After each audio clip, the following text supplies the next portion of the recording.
Shalom, Baruch haba. Welcome. Joined here with Chase today. For everyone hanging out in the chat beforehand, arguing about stuff. Mm. Uh, Barbosa asked me any Talmudic clue. How can Allah create the universe in both 6 days and 8 days? Shechaina Akbar. Mm. I don't think that there's anything in the Talmud about 8-day creation. That seems kind of silly. I think only the Quran would be dumb enough to make that statement. The Ye- Jews are far too smart. Right. A lot of the really, really dumb things the Quran comes up with and does is not done by the Jews. They're Oddly like enough, not. original. It's not Jewish. It's a little short. Let's go down a lot. Now I feel like I'm too tall. Anyway, a lot of the really, really, really bad stuff inside of the Quran, um, it's not necessarily Jewish. Also, yes, everyone like and subscribe. Mm. Also like and subscribe to Sons of Thunder Apologia. They're close to 500 subs. Yes. They're based. Knocking on the door. Yes. Been learning to write Arabic. The easiest ones that I already memorized is the 4 smiley face ones. Accurate. Accurate. Anyway, so it's really not that hard of a language to read and write. The fact that Mohammad supposedly was illiterate and couldn't read and write it, even though he's a native, is insane to me. No, he definitely could. He definitely could. Yeah. I think that whole, illiterate prophet thing was bunk. Right. Well, the word there, ummi, could just mean unlearned, and Unlearned, that yes. is a rabbinic term. So could Yeah, just because I mean, it would make more sense to me if he said he was unlearned. right. Or a Gentile. The Gentile prophet. Yeah. Yeah, I mentioned that at the beginning of the stream, Barbosa. Because I think if he was trying to hang around the Jews, trying to be a Jew, but he couldn't be a Jew. So then he was just like upset that he couldn't be a Jew. And he's like, in your face, I'm the unlettered prophet. Take that. I'm going to kill your family. Okay. Yeah. Well, you also have a list of Gentile Jews in the Talmud. So I think in that he's just because there's also the prophesied prophets at the end times. So because he believed he was in the end times, and the Talmud talks about how prophecy will return in the last generation, and he seems to think the last generation was his generation because he was a doomsdayer. Maybe he just thought he was the fulfillment of the end times prophet. Now, it's not supposed to be one prophet; it's supposed to be many prophets. But what if you just interpret it as one prophet instead of many? Well, I mean, the Quran does kind of say that there's a bunch of prophets. It does, yes, and it indicates that every society has them. So if there's other societies that had not yet been reached, even though some of the exegetes like, oh, the reason why he's the seal of the prophets is because every other society had been reached. But then, of course, societies come up after Muhammad. New languages come up after Muhammad. That has never gotten a prophet, unless you consider Joseph Smith a prophet. Which again, I don't think Muslims can actually debunk Mormonism if the Mormons just accept the base Islam and then just say that it was abrogated because a new language came about. So there was a need for a new prophet. I mean, hey, if you go by Yasser Qadi, man, if you just say you're a Muslim, you're a Muslim. You're a Muslim. Yeah. Muhammad could have misidentified. I think Muhammad thought he was written in the Bible because of Christians and Jews debating over messianic passages. Yeah, it's hard to say. I think he thought he was in the Talmud. I don't know if he actually knew what the Bible was or had ever read it, to be honest. But anyway, this stream is based on the Satanic Verses. It's going to be pretty based. We're going to read all of the primary sources for it, as well as listen to a bit of Yosser Qadi, which hopefully he doesn't do anything with that. But we're going to be careful to not play more than like 2 minutes at a time, just in case. So, Yeah. We're gonna go through a good bit of things today. Any thoughts before we start? Andrew will be joining us later. Angel will be joining us later. Gatto might join us for a little bit. I don't know. He just messaged me. He's taking tonight off because he came home pretty late. And he has a job tomorrow. So Egad. yes. How dare he? Anyway. So today, Satanic Verses. I shouldn't have that banner there. Let's switch to a different banner. Let's do. Is that better?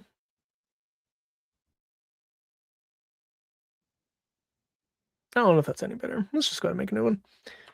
Satan added verses to the Quran.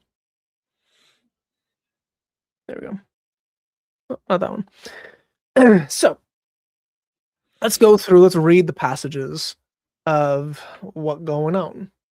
So in the star, we have an interesting little thing down in 53. All the way down. Oh wait, that's not the star. The star is 22, isn't it? I don't know. 53 is the star. Yeah. Why am I? Oh, it's 19. I thought it started at 20. Yeah. The giant footnote there for the Satanic Verses. So, Surah 53, 19 through like 32, I think, is all somewhat relevant to this. Starting at 19 with this giant footnote, we have you thought upon Alat, Aluza, and Manat, the third of the other? So these are the three female deities, or yours the males and his the females. So pretty much everyone agrees that that is actually in the Quran. The Alat, Aluza, and Manat is three pagan deities that were worshipped alongside Hubal. And Hubal and Allah are likely the same deity. We have Alat possibly being either the daughter or the wife of Allah, because he had a consort as Hubal, and Alat means Al Ilah, and I think the feminine female god in Arabic, I think it's just Lot. Ilat, yeah. So Ilat, so Al Ilat is the goddess, and Al Ilah is the god. So then you just shorthand both of those to Allah and Alat. So we have the god and the goddess as the chief gods, and then you have Manat and Aluza, but then sometimes Allah is the daughter instead of the wife. So you have different pagan origins of them. But either way, these are pagan deities that are intercessories between humanity and Allah. So the first thing, there is this jump here. Here is wherever the Satanic verse actually happened. This is a different verse in the Quran than what was originally given, according to various important sources. But if we read through what the Quran currently has, it says, "That indeed is an unfair division. They are just names that you have named, you and your fathers, for which Allah has revealed no justification. They follow only speculation, and that they themselves desire. Now the guidance from the Lord has come to them. Or shall men have what he covets? But to Allah belongs the after and the former. And how many angels are in the heavens whose intercession does not help in any way except after Allah gives permission to those whom he chooses and accepts." So now this is an apologetic against the intercession of the three goddesses, and a polemic against them just being names. It's just names. There's no significance to it. So now he's changing the context of what the original revelation was, and he's giving this new context of those names don't mean anything. They have no value. There's angels all over the place who do intercession, even though intercession is not supposed to be done. We have whose intercession does not help in any way except after Allah gives permission. Why Allah needs intercession is itself kind of a problem, but this kind of breaks the logic, even if you take this as the actual verses. And indeed, as those who disbelieve in the hereafter, who name the angels with the names of females, again a polemic, and they have no knowledge of it. They follow only speculation, and indeed a guess can never take the place of truth. Then withdraw from him who flees from our remembrance and desires only the life of this world, the dunya. That is their sum of knowledge. Indeed, your Lord is best aware of him who strays, and he is the best aware of him who goes right. And to Allah belongs whatever is in the heavens and whatever is in the earth, and so that he may reward those who do evil with what they have done and reward those who do good with goodness. And then it has this another really long verse. And every verse after that, if you notice, are kind of short. The vast majority of the sentences in this surah are only 3 to 4 words in Arabic. This is longer in the English than it actually is in the Arabic. This is only 3 words. It's like comrade, astray, not, deceived not, but the nor and the not are a part of the astray and deceived. So it's only 3 words. Most of these are 3 words. And then whenever you hit the demonic verses, it gets into like paragraphs. Mm-hmm. This seems like it is injected after the fact. It doesn't fit the rhyme scheme. Cute puppy. Oh, you're gonna do a puppy cam real quick? Oh, was Oh, kitten. Never mind. I'm not nearly as excited. But you can do a little cat cam real quick. This is Cinnamon, everybody. Oh, Cinnamon is cute. Yeah. Best in show. Cuter if it was a dog. Best in show.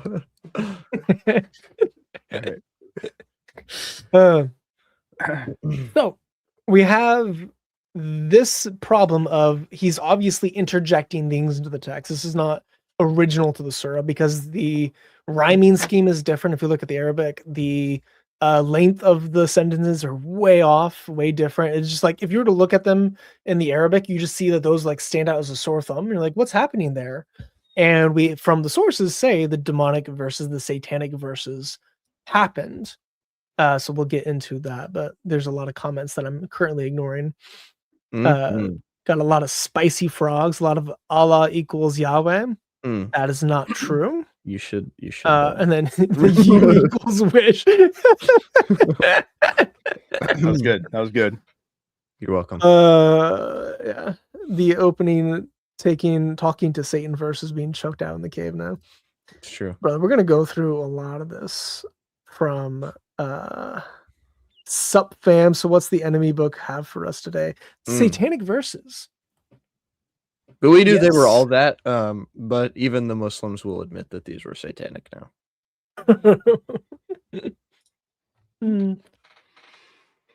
Yeah. Okay, so he is saying Yahweh equals the one and only true God. Christians call him the Father equals Allah. No, Yahweh does not mean that, unless you're saying that Allah is, or not Allah, Yahweh is that. Then sure, but Yahweh is the covenant name of God that Allah forgets, apparently. That's a pretty significant covenant name. The Christians also use that covenant name. We call him Kyrios, which is a Greek loanword from Adonai, which means Yahweh. So they replaced Yahweh with Lord because Yahweh was too sacred to say. And then we have Kyrios in the Greek, but we also have Yahweh transliterated in the Greek in the early church father writing. So Yahweh's always been God's name. Even before Jews existed, the people in the early Torah call him Yahweh before he says that in Exodus 3:14. Like most of Genesis has Yahweh there. It is not Elohim. It's not Allah. It's Yahweh. Anyway. He also had a comment. The history of the Israelites shows. Do you see that one? Oh, this one. The history of the Israelites show that they have made many wrong decisions. They continue to make them even today. Yeah. And you know, the only book. Well, I shouldn't say that now that I've learned at the Talmud also. But the books that have to worry about the prophets and the people of God being perfect is not Christianity. We don't have to worry about that because we acknowledge that the prophets were not perfect. Just because I know you're a troll, was Jesus. Just because I know you're a troll, I'm going to say that Israel has not made any wrong decisions ever, especially not in Gaza.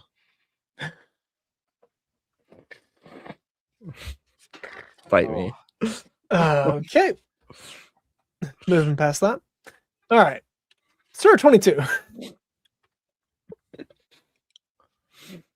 So now that we're familiar with the background of Satanic Verses, let's go through the rebuttal to it later on in the Quran. then another verse, because there's actually 3 passages that are relevant to it. And we'll go through a little bit of the history.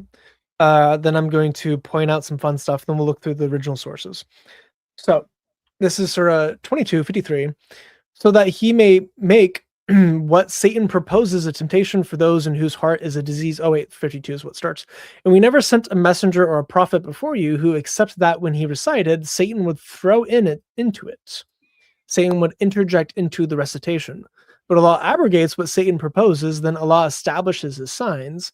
Allah is the knower, the wise one, so that he may make what Satan proposes a temptation for those in whose hearts is a disease and those whose hearts are hardened. Indeed, the evildoers are open and antagonism. So this is the rebuttal. This is the abrogation to the Satanic Verses. In 17, we also have this thing, 73. Made a little note of myself because I didn't remember the exact ayah. Hey, So- I'm sorry. I think Abdullah just committed shirk. Oh, Father equals Yahweh equals Allah. That is shirk, isn't it? Yeah. Hey, True. hey, Abdullah, you might want to recant that. That's shirk. He can't. He's not You- listening to you, Andrew. You just said That's that true. Allah is a father because you're saying that if father is equal to Yahweh and that Yahweh equals Allah, so Allah is a father. That defies your scriptures. That is essentially shirk. So you might want to maybe rework that one before you start putting stuff like that in the comments again. Mm-hmm. Say Ali. Yep. Doesn't that prove the Quran is false because it admits? I'm assuming you mean Iblis and not Allah here. It admits Allah can imitate the Quran. If you throw in Iblis there instead, then yes, that is the problem. That is the primary problem. Is it hurts your confidence? Yeah, he said Satan. It's Satan instead of Allah. It hurts your confidence in the Wahi of the Quran. That's kind of the whole point. Baby shark. It's true. I'm so glad my kids are young enough that Baby Shark was no longer a thing. No, Yeah. but is that still the most viewed video on YouTube right now? I have no idea. It was the most Yeah. viewed video on YouTube. Yes. Give me Yeah, one That's second. crazy.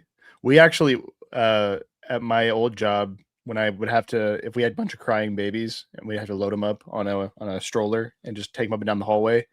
A very effective method was playing Baby Shark on our phone, just on top of the stroller, and it was was works. funny, but it was sad that it worked I can so do it with well. Cocomelon too. Yeah. Makes sense. Yes. So Baby Shark is still the number one with 15 billion views. Golly. Despacito is number 2, apparently. It was number 1 for a long time. And It has like what, 10 million or 10 billion? 8.7. So it's 8.7. just like under halfway. Like Baby Shark Yeah. has no competition. It's apparently. insane, yeah. But it actually brought up one that I forgot about, the Johnny Bigger than video. Jesus, Baby Shark. Yeah, Johnny's. My son is not allowed to watch Cocomelon at home. He still sings that song. But it was a meme for so long. I know, Oh, because it was so funny. popular. It was so so everywhere. funny. Yeah. Anyways, I'm sorry. Mickey's Mouse Clubhouse was the Islam of kids shows. No. Far 4 Clubhouse. Thank you. For yeah. Anyway, so 73, 75. This is Surah 17.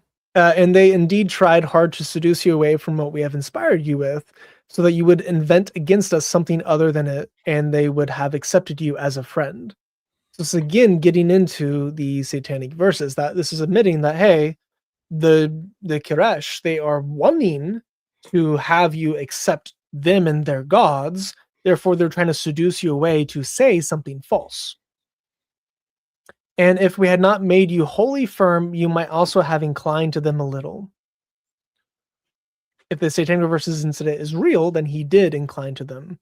So this is like whitewashing history. And then we would have made you taste double of living and double of dying, then you would have no helper against us. So these are the 3 surahs. We're going to go back to 22 for a bit because of the language in it is debated on whether or not it means recitation or wish. For 52. We'll talk about that. But so here is like a general gist of the Satanic Verses. We have the Quraysh tribe early on into his public ministry. So he was in Mecca for 13 years before he went to Medina, before the Hijrah. In his period in Mecca, he taught for 3 years in seclusion in private among like 20 people. Then he taught for 10 years in public and faced persecution. In the second year of his persecution, so in the 5th year of his ministry, he gave the demonic verses, the Satanic Verses in the Quran in order to make peace with the Quraysh. And it says whenever this surah was recited, that the humans, the jinn, everyone, both Muslims and the Quraysh, bowed down. They prostrated before in the assembly. Now, there's sources to say that they prostrated before the shrine, the pagan shrine, and there's sources that say that they just prostrated in general. And Muhammad was the first to prostrate in that occurrence. So that is kind of the background to the event, and it made peace for a while. Then after a little bit, Allah corrected him and he gave Surah 22. If we look at the revelation order, early on, very early on into the revelation, as I pull that up because I forgot to pull it up. I just did it on my screen without actually saying it. So if we look at the chronological order of the surahs is not fully agreed upon, but this is one of the more standard versions of the chronological order. We see that Surah 53, where the Satanic Verses happened, is the 23rd surah to be revealed. Can you guess where the abrogation happened? How many years later? How many surahs later?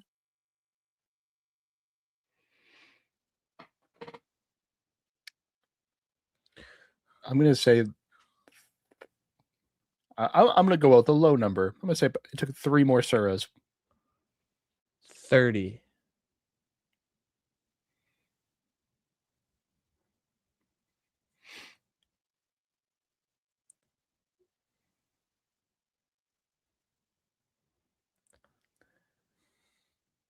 Andrew, we were a little off. A little off. Just a little off.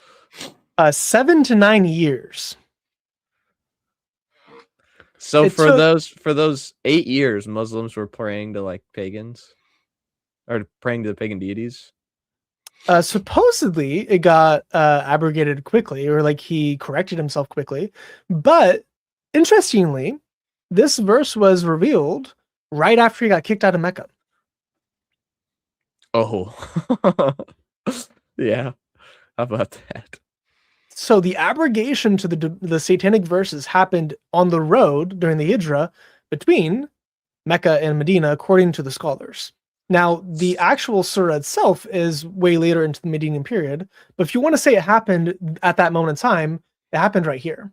So it'd still be 60 surah later, and still 9 years later, 8 years later. That's like the average is 8. That's almost a decade of time of this not being abrogated in the Quran, and him being in Mecca around the pagans.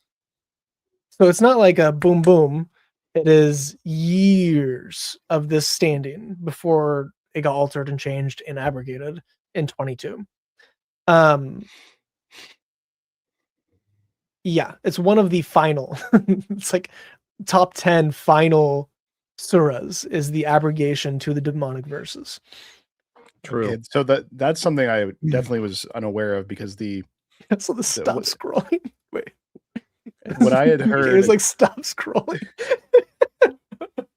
what I had heard was that the switch was like immediate. Like he said it, and then he immediately realized that it was something that or not, maybe not immediately, but like very quickly realized that it was from Satan. That's the version of the story I have heard. That's one of the versions that's taught. There's 3 versions of the story that are taught by Muslims. You have. I'm sorry, Tawhid That's Islam one. The New Testament is from Satan. That's why his first comment Anthem. was already stupid, but his second comment said, in the Bible it says Satan is the Lord of the universe, so it is clear it is from Satan. No, it True. doesn't. No. You dare question? Oh yeah, Tawhid absolutely. It Islam says 1. Lord of the universe. Obviously, it doesn't just say like Master of the Air or anything like that. You It dare means question? Lord, because master and Lord are the same word in Arabic. So obviously I think it it would be means really master of the funny universe. if we all made generic Christian names like at Trinity is true 32 or something like that, and just went on like Muslim lives and did the same thing. But just instigating things. No, It's so, so yeah. So stupid. he said no satanic verses. That's a fake hadith. True. I'm going to bring up 6 sources that prove to you otherwise, including 2 of the biggest scholars in Islamic history, including one that most people look up to as the greatest Islamic scholar in history, accepts the satanic verses as authentic events. So, Yes, Ram Bam.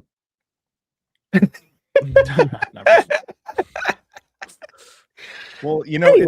it's okay because the Prophet also allowed Aisha to sin because she played with dolls. Right. So, True. like, if because apparently she wasn't a child, but No. that means he did allow her to sin because then it was, he Right. gave her permission to sin.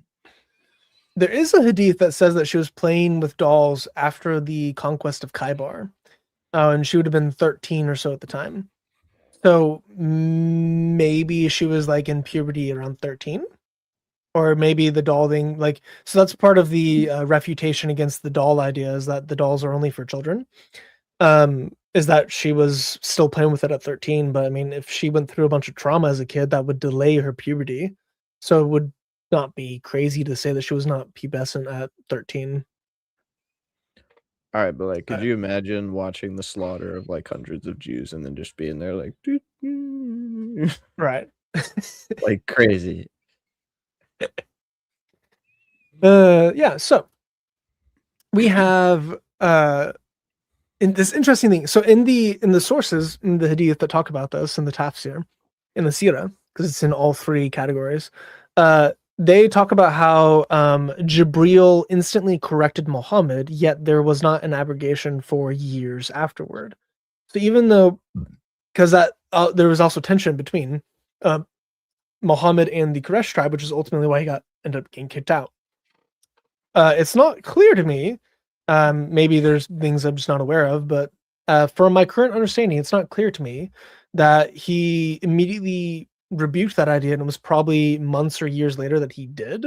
But that is itself, Muslims wouldn't accept that. Like, most Muslims don't accept this account in general because it challenges their faith, which we'll point to. I'll play a clip of Yasser Qadi teaching this. I've been listening to his sermons, his teachings in for his students of knowledge, and he went through the 3 different positions. So the 3 different positions, I can talk about those real quick. Not in the Al-Zut Is sense. not in the Al-Zut sense. Well, men only have 2 holes. So Last one. I promise I will not do any more interjecting. Can you put up his most recent comment, please? the weak argument with the 25-year-old so bad. dolls. Do you not know in your own religion, children are the only ones who can play with dolls, and once you've reached the puberty, it is forbidden. They're to play with considered dolls. images. And not only Those that, are who cares images. about what Muslims do today? I don't care. But saying What was the saying law even back today, then? 25-year-olds play with play with dolls. Even 25-year-olds play with dolls. Dude, we're not talking about just people and their ages. We're talking about the Islamic belief system. And in the Islamic belief system, once you have reached puberty, you can no longer play with dolls. And so who can? Oh my gosh! You're being so Islamophobic. Don't you know that Henry Cavill still plays with Warhammer 40K? Okay, it's fine. Hey, those aren't dolls. I love it. I mean, I don't play with figurine. I mean, I play a different game, but yeah. Anyways, so Emmaus pointed out that there's 60 early Islamic sources that say that the Satanic Verses incident happened, although the name of it is my name currently. So the Garnik, although it's more like it's not a beautiful sounding name, but it means crane or long-necked bird. It can also be a pelican or a heron. So I think crane is the most uniform version of it, but it's just a long-necked bird. So waterfowl with long neck that hunts fish. So the story is the story of the cranes, or the incident of the cranes, I think is the literal Arabic. And it talks about how in this surah, Surah 53, Muhammad gave this revelation, and there's three possibilities from the Islamic sources, from the tafsir, early tafsir, and later tafsir, and early hadith, later hadith, early sirah, later sirah, that all talk about this. They talk about it in multiple different ways. Some of them omit it entirely. Some of them talk about it in a polemical sense, in a negative sense, like, oh, it's fabricated, and some of them affirm it. Who affirms it is really important, because it's very, very important. Ibn Kathir, I think he either denies it or doesn't mention it whatsoever. So he's one of the sources for the first camp. And the first camp is basically, if we go to Bukhari, it becomes a little bit more clear. Add back to the stage. So Sahih Bukhari 1071. Wow, there's no jump. It's just 200 to 250. Okay. So the Prophet, and this is Ibn Abbas, the Prophet prostrated while reciting on Nachem, or Najam, I forgot how to pronounce that. And with him prostrated the Muslims, the pagans, the jinns, and all human beings. So this is Surah 53. So the traditional explanation is the Arabic of this surah, especially towards the end, is so beautiful. It's so amazing in the Arabic that by the time you get to the end of it, it's so powerful, and it has like these rhetorical questions thrown in that they are blown away by the power of it, supposedly. That the beauty of the Quran was so amazing that it caused all Muslims, pagans, jinns, and humans to prostrate before Allah, except one old dude who just picked up sand and put it on his forehead and said, "This is good enough for me," because he couldn't bend over. So we have all of them prostrating due to the beauty of Islam, the beauty of the Quran. It was so powerful that it causes everyone who hears it to prostrate. Now, obviously, if we recite it now, people don't prostrate because it's not that impressive. It just sounds like someone singing. Anyway, That's haram, first of all. Second of all, does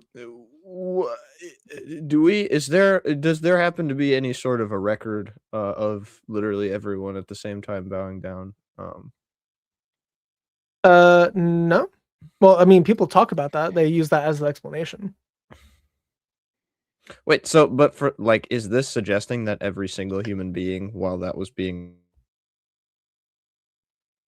is this suggesting every human being was prostrated? You get that for the throne verse. I don't know if you get that for this verse. I haven't looked into that. But for the throne verse, you do get that exact language.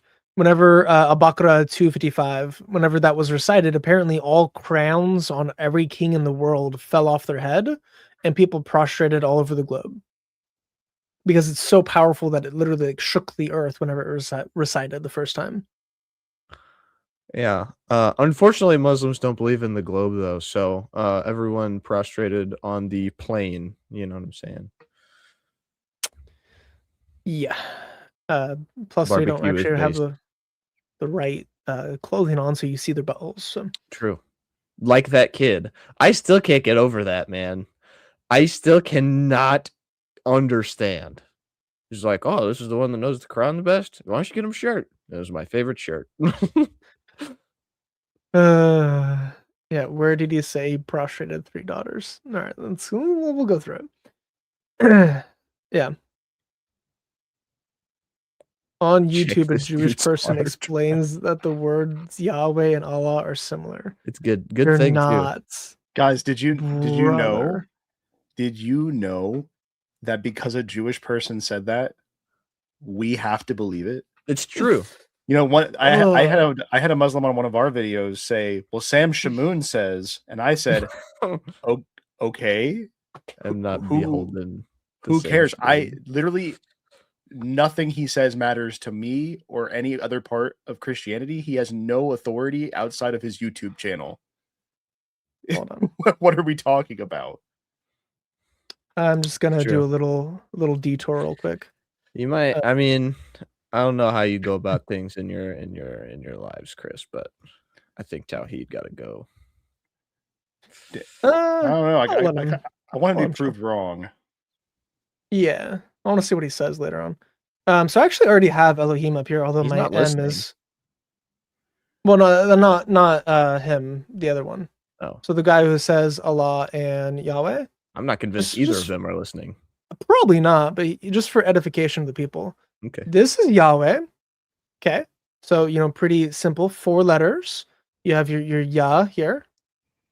And then your way or your ve or however you want to say it, but I say way. And then you have your El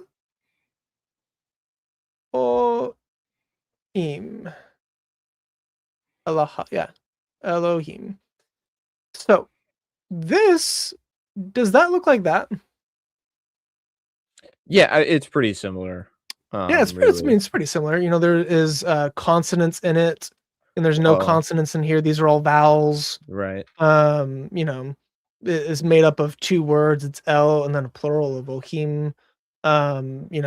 It has, it's Yeah, I'm very I impressed think I with have the how you Vav backwards, drew though. that. I could not move my mouse in that way. Yeah, I have a drawing I'm not pad. that coordinated. that Oh, makes even sense. better. Never mind. And I make Hebrew videos, so I have A to be able to trackpad? write on my screen. Yeah, no, it's not a trackpad. It's a literal. It's a drawing pad. Like, Well, yeah, okay, that's what I meant. Yeah, sorry. Trackpad's Yeah. a little thing on the laptop. I know. but Yeah, yes. yeah. So, no, they're not. They're not even close to being the same. There you go. You have a wannabe rabbi Mm. telling you that the other Jew was an idiot. So,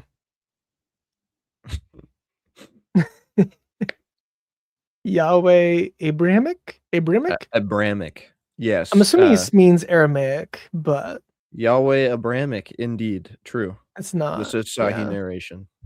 right. He heard it Yeah. from Ibn Masud. Anyway, I do think I spelled Elohim backwards though, which is kind of ironic. I think it is the Vav before the He.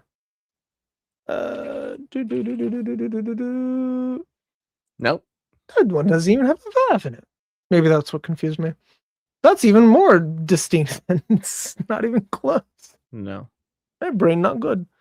Anyway, I will worship a Jew until the day I die, and afterward, Tawhid. true. Everyone will.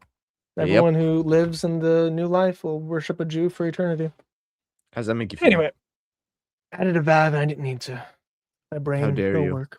I know. Well, the Vav is typically an O back then, Mm. or a W sound. So for my Elohim, I was like sounding out in my head because I couldn't quite remember from like memorization. Anyway, I'm tired. It's been a long day. So this is part of the based Subway eater.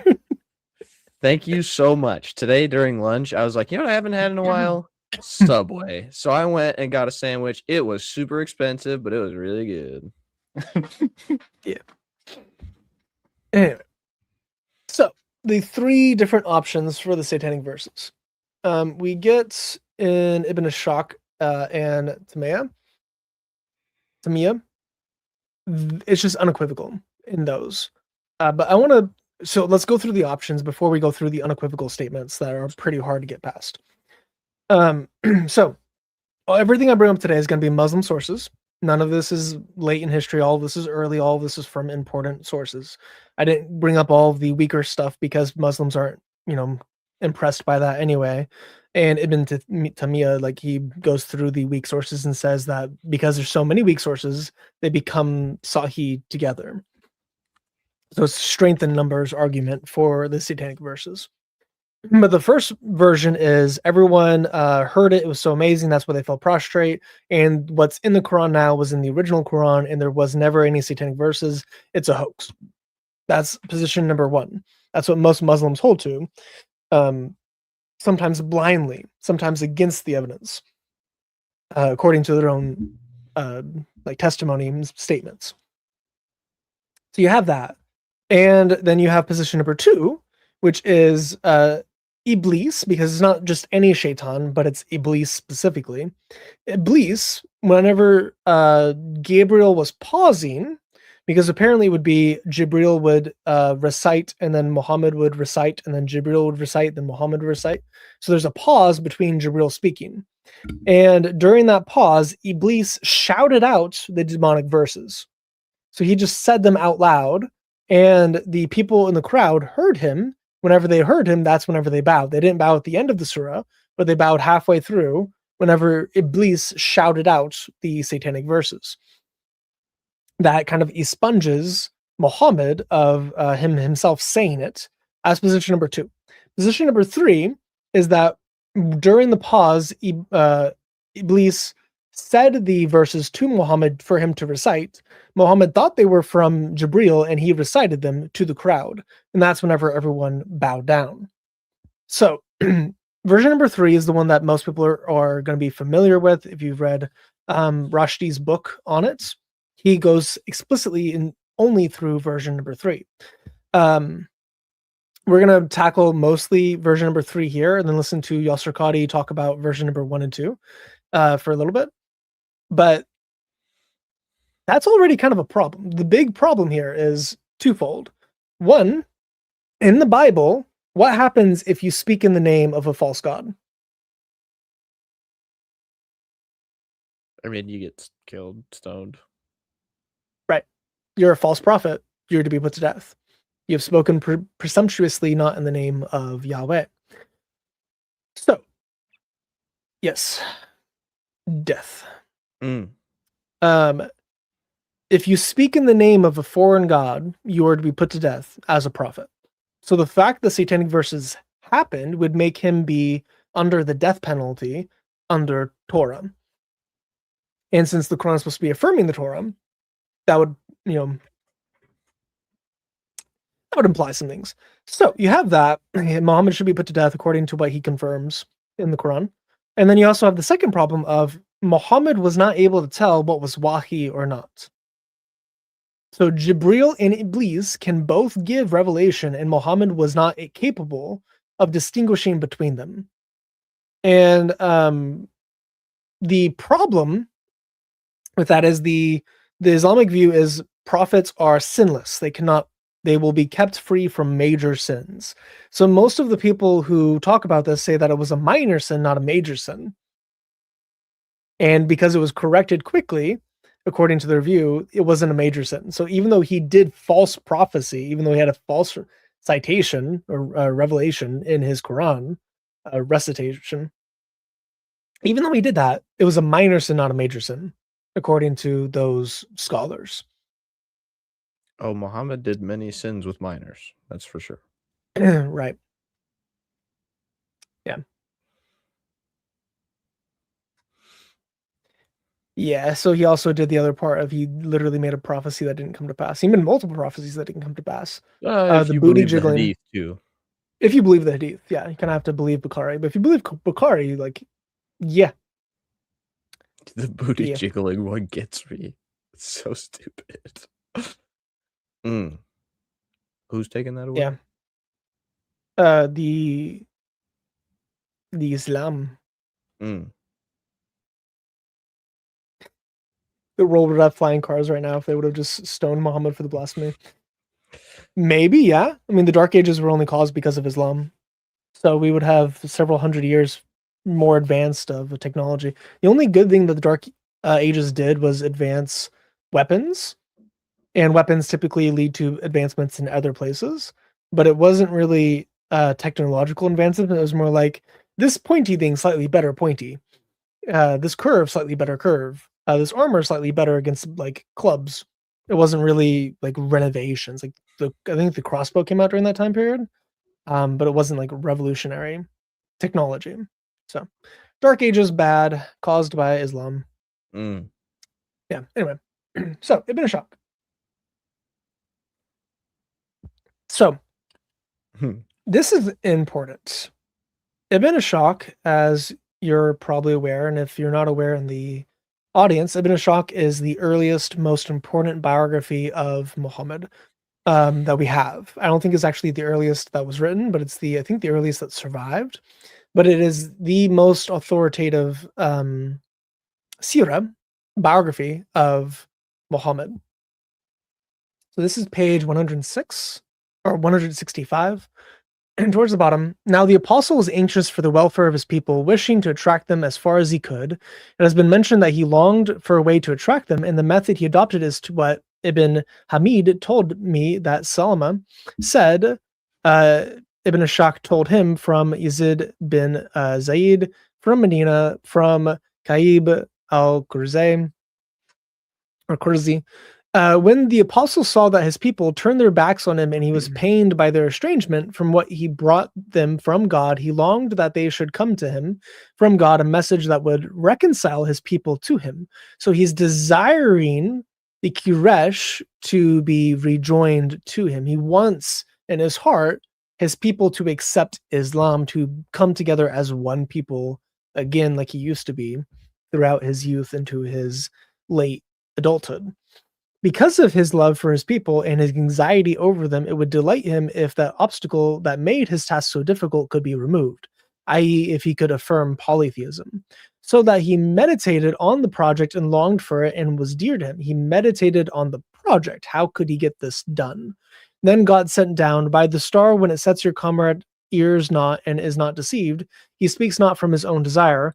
And when he reached his words, have you thought of Alat, Aluza, and Manat, the third, the other, Satan, when he was meditating upon it and desiring to bring it to his people, put upon his tongue.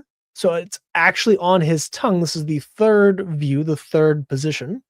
These are the exalted cranes whose intercession is approved. When Quraysh heard that, they were delighted and greatly pleased at the way in which he spoke of their gods, and they listened to him, while the believers were holding that what their prophet brought them from their Lord was true, not suspecting a mistake or a vain desire or a slip. And when he reached the prostration at the end of the surah in which he prostrated himself, the Muslims prostrated themselves with their prophet, prostrated, confirming what he brought and obeying his command. And the polytheist of the Quraysh and the others who were in the mosque prostrated when they had heard the mention of their gods, so that everyone in the mosque, believer and unbeliever, prostrated except Al-Wadid, who was an old man who could not do so. So he took a handful of dirt from the valley and bent over it. Then the people dispersed and Quraysh went out, delighted at what had been said about their gods, saying, Mohammad has spoken of our gods in splendid fashion. He alleged in what he read that they are the exalted cranes whose intercession is approved. So, according to Ibn Ishaq, the most trusted seerah, the most trusted biography of Muhammad, he's the one that spoke it. They bowed down in agreement, and the Muslims didn't see the problem. The faithful, the greatest generation of Muslims that have ever existed, didn't see the problem in the shirk.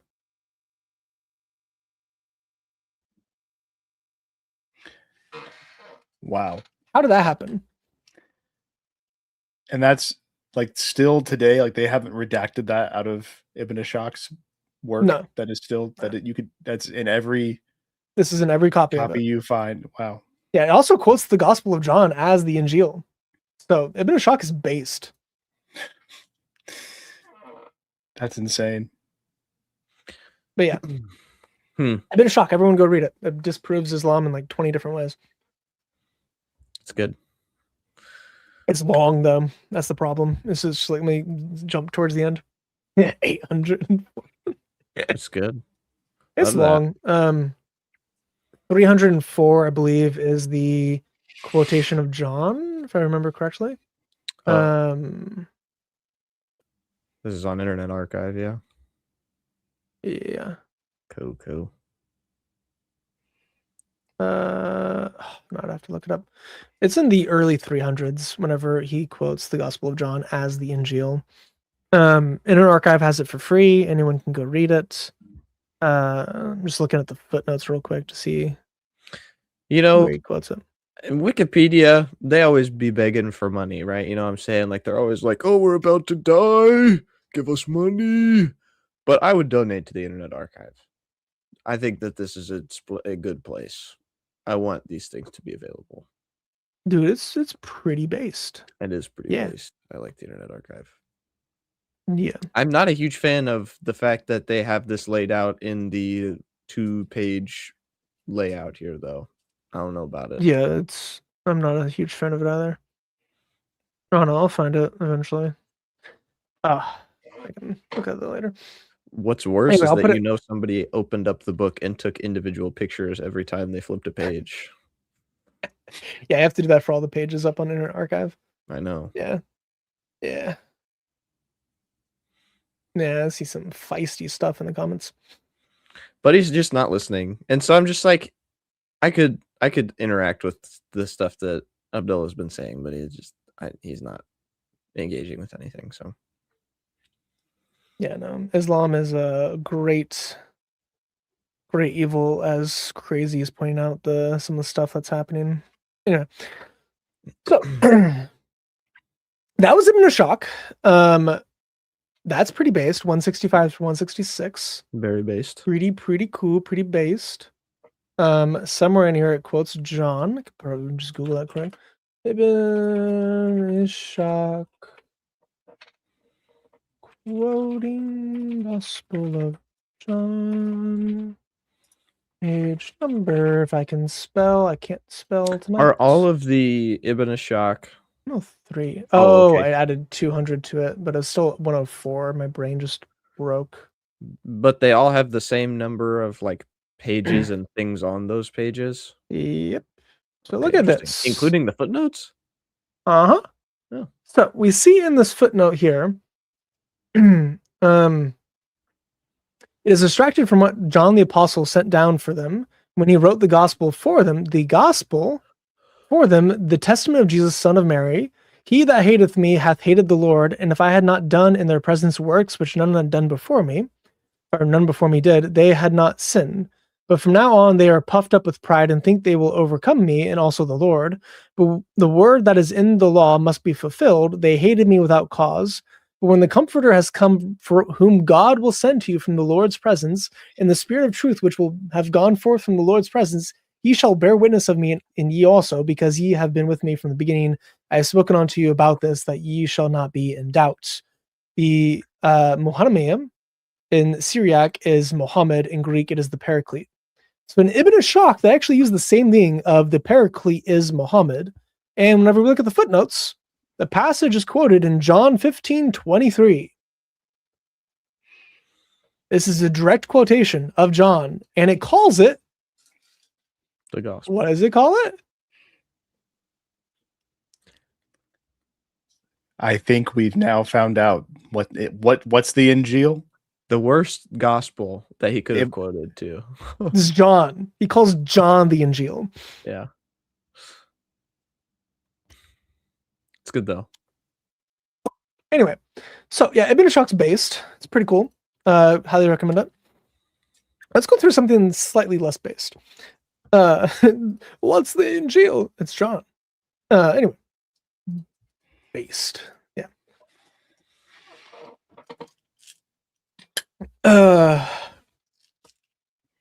So going down, I think I actually need to go up some. All right, this is from Ibn Tamam. In the Satanic Verses, came out in like 2005 or so. He has a pretext to it that I would recommend reading. This is from Shahib Ahmed, and he is going through this book. It's a pretty cool book. It's a long book, and it's all about the Satanic Verses from a scholarly perspective. So this is Ibn Tamam on the Satanic Verses. He is the guy. There's very few scholars in Islam that are more important than Ibn Tamam. And he is in the favor of version 3 of the story, that Muhammad himself is the one that spoke these Satanic Verses, that they actually happened, they actually occurred. So, Satan, his followers always hate Quran and Muhammad. I'm trying to decipher that. Like, is that Um, Is that a demons, jinn. no? Is this a Muslim saying this? Oh yeah, it's a Muslim saying that. Yeah, Okay. I guess it's separated by the emojis, and I'm like, is it Right. separate? I no, don't know. only Muslims use that many emojis. True. Even though I've never it's used that many haram according to emojis some before. sheikhs. Yeah, Yeah. dude. Well, they're images. Make them talk. Yeah, it's true. I'd love to see. That's dude.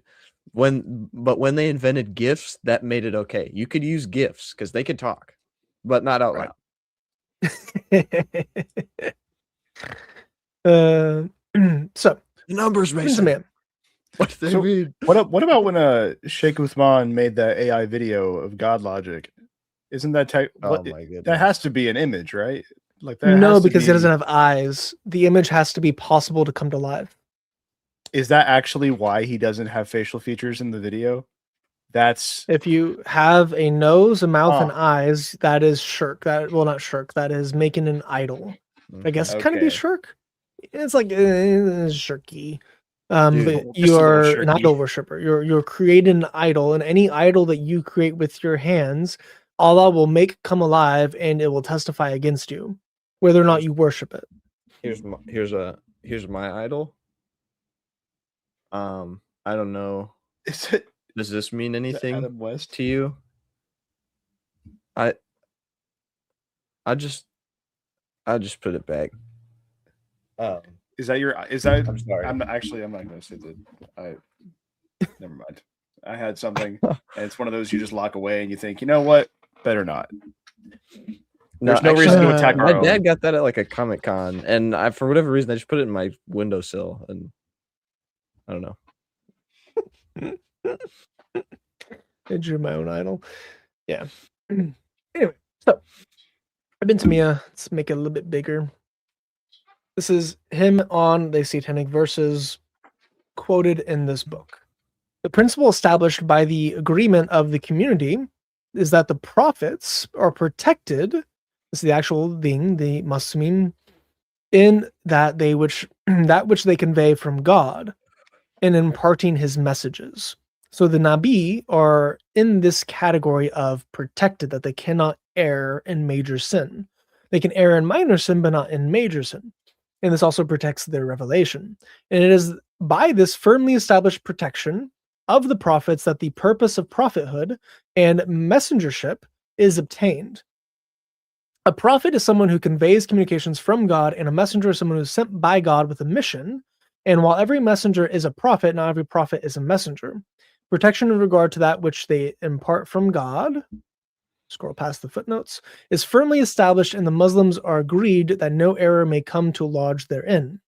But can something issue forth which God then corrects, such that God removes that which Satan casts and establishes his signs clearly? There are two opinions in regard to this, and the Quran is in agreement with the one that has been transmitted from the early Muslims. Al-Salaf. Those later Muslims who forbid this position attack what has been transmitted about the Prophet, uttering the additional words. Indeed, they are as high-flying cranes, and indeed their intercession is hoped for. So now he's quoting the Satanic Verses in the Surah 53. Saying that the transmission of these accounts is not established as reliable, those of them who recognize that the transmission is reliable say, Satan has cast this into their hearing, but the prophets did not utter it. But the question remains unsolved in this interpretation too. So this is position number 2, that Satan said those words, they heard it, but the prophet wasn't the one who said it. It was just Satan speaking it, and somehow humans heard it. Right. So he's saying, so they say also in regard to God's words that this refers to the inner thoughts. Allah, I'm not gonna, you can translate that yourself. But this is quoting the passage of the surah. Those who affirm what has been transmitted from early Muslims say this has been reliably transmitted and is not possible to discredit it. It is not possible to discredit the Satanic Verses, according to Islam's greatest scholar. And the Quran furnishes evidence for it by saying, we have not sent before you a prophet or a messenger, but that when he recited desired, Satan casts something into his recitation. But God annuls that which Satan casts and then establishes his sign clearly, his ayah clearly, his verses. So Satan throws in some fake verses in every kitab, and then Allah replaces the fake ayats with real ayats in every kitab, supposedly according to the Quran. In Surah 22, and in the interpretation of this, that's what he's alluding to. And God is all-knowing, all-wise, to make what Satan casts a trial for those in whose heart is sickness, and those whose heart are hardened. For indeed the wrongdoers are in far dissension, and to teach those who have been endowed with knowledge that this is the truth from their Lord, that they believe in it and humble their hearts to him, for God guides those who they believe to a straight path. Jack Ray, thank you again for memberships. Brother, you are an insane person. Pretty big. How much? Sweet. Love you, brother. It's okay to stop doing that. Wait, did Sebastian get one? No, he didn't.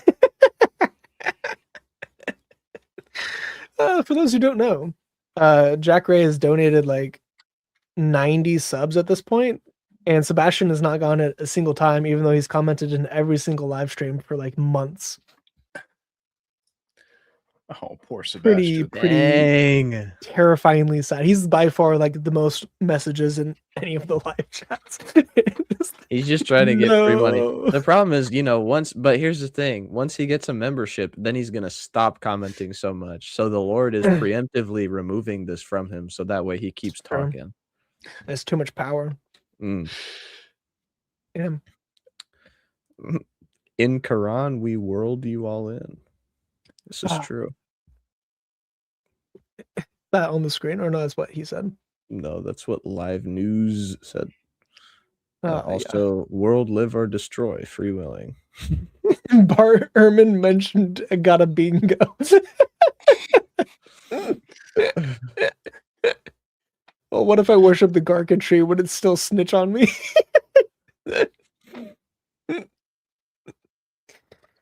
I love you, McCain. You're funny. So, this explanation that he gave is exactly from Surah 22. So this is the the abrogation inside the Quran about the Satanic Verses, and he's using this to say, hey, those who believed Muhammad whenever he said that the polytheism was good, it was just a trial for them to see if they would commit shirk, even though all the Muslims there basically committed shirk and said it was good. But it is a trial, and only those whose hearts is sickness and those whose hearts are hardened are going to be in dissension. So the fact that all of the Muslims accepted it blindly and then later rejected it blindly was not a problem. It was just a trial from Allah. Why? How? How is shirk good trial? It's kind of like how Allah caused the Jews to break the Sabbath. He basically starved them for a week, and then whenever he gave them food, it was on the Sabbath. And then they went out to get the food, and then he's like, hey, you broke the Sabbath, ha ha ha ha. So he's like, they're starving, and then he gives them supernatural food to tempt them, and then they break the temptation, so then he curses them by turning them into the animals that I cannot say without the stream getting taken down. What? So, fish? No, that one. Never mind. Yeah. I thought you were the forbidden words. No. Yeah, what the Quran says about them. Yes. Yeah, I can't paraphrase the Quran, otherwise it'll get taken down. So, true. Silly Jews. You laugh. They thought they could have, but that's what Muslims think now. That is actually the thing. Yeah. So they say the reports and explanation of this verse in the books of Tafsir and Hadith are well known and reliable, and the Quran is in agreement with these reports.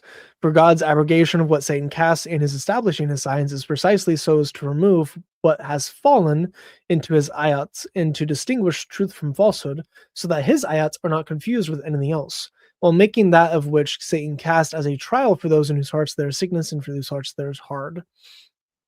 Can only happen if what was cast was something external which the people heard and not something internal to the soul.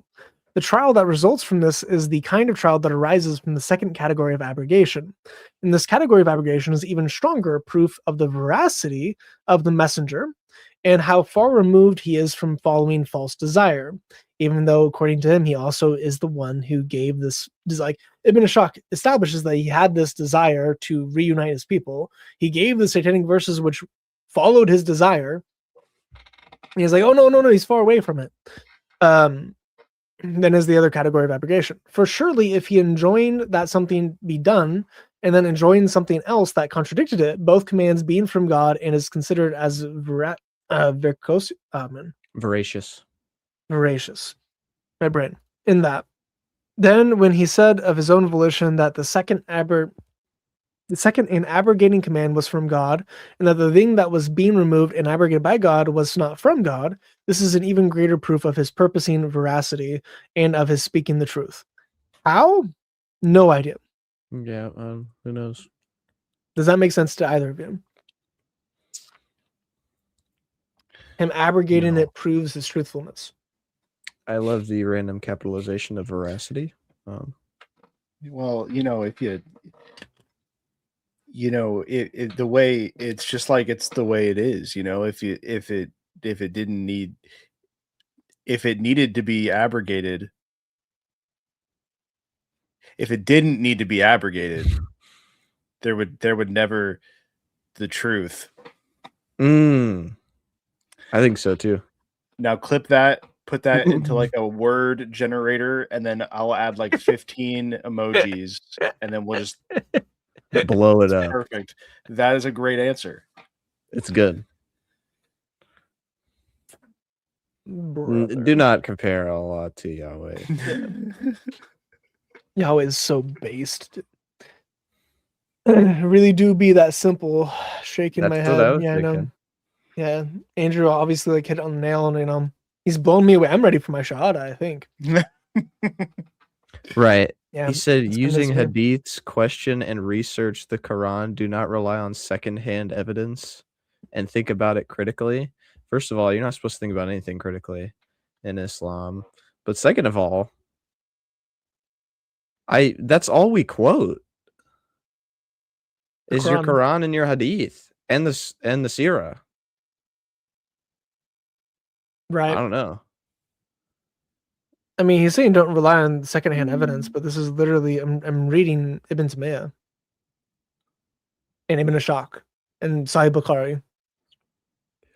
Did he say Like, Yahweh? and I'm gonna read from Tabari too. So is Bukhari, Ibn Ashaq, Tabari, and Al-Tabari and Taymiyyah, are those bad sources? Because those are like the foundations of Islam. We're not asking these questions unrespectfully. We're just saying this is not good. Irreverently. Irreverently. I just don't understand. Yeah. This is similar to what Aisha said. If the prophet had wanted to conceal any part of the revelation, he would have concealed this verse, and you concealed in yourself that which God was bringing to light, and you feared the people when God is more to be feared. Do you not think this is, I think, the cow, if I remember correctly? Do you not think the person who seeks his own aggrandizement through falsehood would want to back up everything he says, even if it is wrong? So the prophets proclaiming that God has established his ayah and removed that which Satan cast in is a greater proof of his striving for veracity and his innocence from lying. It is that it is this that achieves the purpose of messengership. For indeed, he is the truthful, the veracious, which is why calling him a liar is without doubt sheer unbelief. Even though Muhammad was a liar, by his own standards. Right.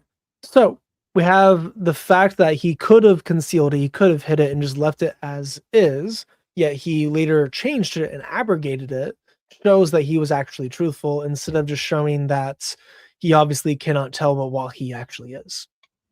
So these verses are not in the Quran that we read today, right? No. Which is so interesting. The tafsir, hadith, and sirah. So it's interesting because it's like, Allah abrogates things in the Quran over and over again. So why are you? I mean, I get for good reason you should be embarrassed of this, but like, I feel like leaving it in and just owning up to the fact that it happened would be a little more honest. I don't know, personally. Okay, I guess I can understand. Especially because it's idea, abrogated. actually. Yeah, especially because it's not even a real thing anymore. So I don't know. I guess I can understand the argument when it comes to like abrogation still having some type of validity on whatever was previous before it was abrogated, because if those previous verses didn't have some type of validity or truth, then that would mean a law revealed untruthful things. So I guess I could understand their thought process. But you also About remember, what no the- one has free will in Islam. Right. So Iblis I mean, yeah. and Muhammad both did it according to Allah's will. So in a way, Allah still did kind of reveal falsehood in the Quran originally. Yeah. Yeah, because I mean, if you think about it, wait, this brings up a whole different problem because the Quran was written before the foundation of the world, essentially. Yeah. So why would anything need to be abrogated? Uh-huh. The abrogation is a massive problem for Islam. But not only that, but like, so these words were not in the Quran that was originally made in the heavenly realm. So you have extremely early attestation that your Quran was literally corrupted out of the mouth of your own prophet. Wait. Ooh. Hey, Chris, will you click on Live News's most recent? Yeah. That's born in Muslim. Yeah, Born in but Muslim quarter. when Yeah. he mentions trying to say that it was Palestine that early. Oh, so yes. that's what we were talking about with Usama. Yes, indeed. They try to flip the Yeah, it's narrative. not Palestine at that point. That does, yeah. It's Never been not Palestine. true. Yeah, please go ahead and watch that. We know you're not listening, but you can go ahead and watch that live stream with the most Islamophobic man in the country, according to Care. Yeah. Actually, McCain, there's a correction here. Since the Ottomans fell in the 1900s, it's actually no longer illegal to question Islam. For 1300 years, it was illegal to question Islam, and if you question Islam, it was a death penalty. But since the Ottomans have fallen and there's no caliphate to carry out those type of executions at scale, because they're not supposed to be, they're still doing it now, but they're not supposed to be doing it without the caliphate, if I remember that correctly. So now there is the current state of we are allowed legally to question Islam. We're just not allowed to leave Islam as Muslims, but you're allowed to question it now, which is why we see all the apostasies, because people started questioning it. Now, granted, if you started saying that, Muhammad did all these things, but you see that in Islamic countries, like there's the famous news reporters that are like throwing chairs at each other because someone is like saying something about Aisha or saying something about Muhammad. And they start throwing chairs at each other, but they're not getting put to death because you're now allowed to criticize it to an extent. There's certain things you cannot do still. They're trying to reestablish the caliphate, and that's one of the reasons why they're going so hard against Israel, is because they feel as though they need to get that land back in order to get the caliphate up again. But they're losing Iran currently, so I don't know. I was gonna say I that's actually gonna go. That's so funny. I actually was looking just now. Yeah, I typed in my phone Iran to check how the protest was doing. Yeah, they're not going good. Still not looking going too strong. good. Based. Yeah, I'm so excited for Iran to become a Christian nation. Yeah, so you're Gonna right. be- Isaac wasn't a prophet. Your Quran thinks he was. And Isaac was a prophet, wasn't he? I mean, he heard from God. I don't know so, like Bethel was Jacob and Abraham. Did Isaac do that? Because he was still sojourning, he was still hearing from God where to go. Yeah, okay, right. But I mean, like, to me, Abraham, prophet. Mm-hmm. Jacob, prophet.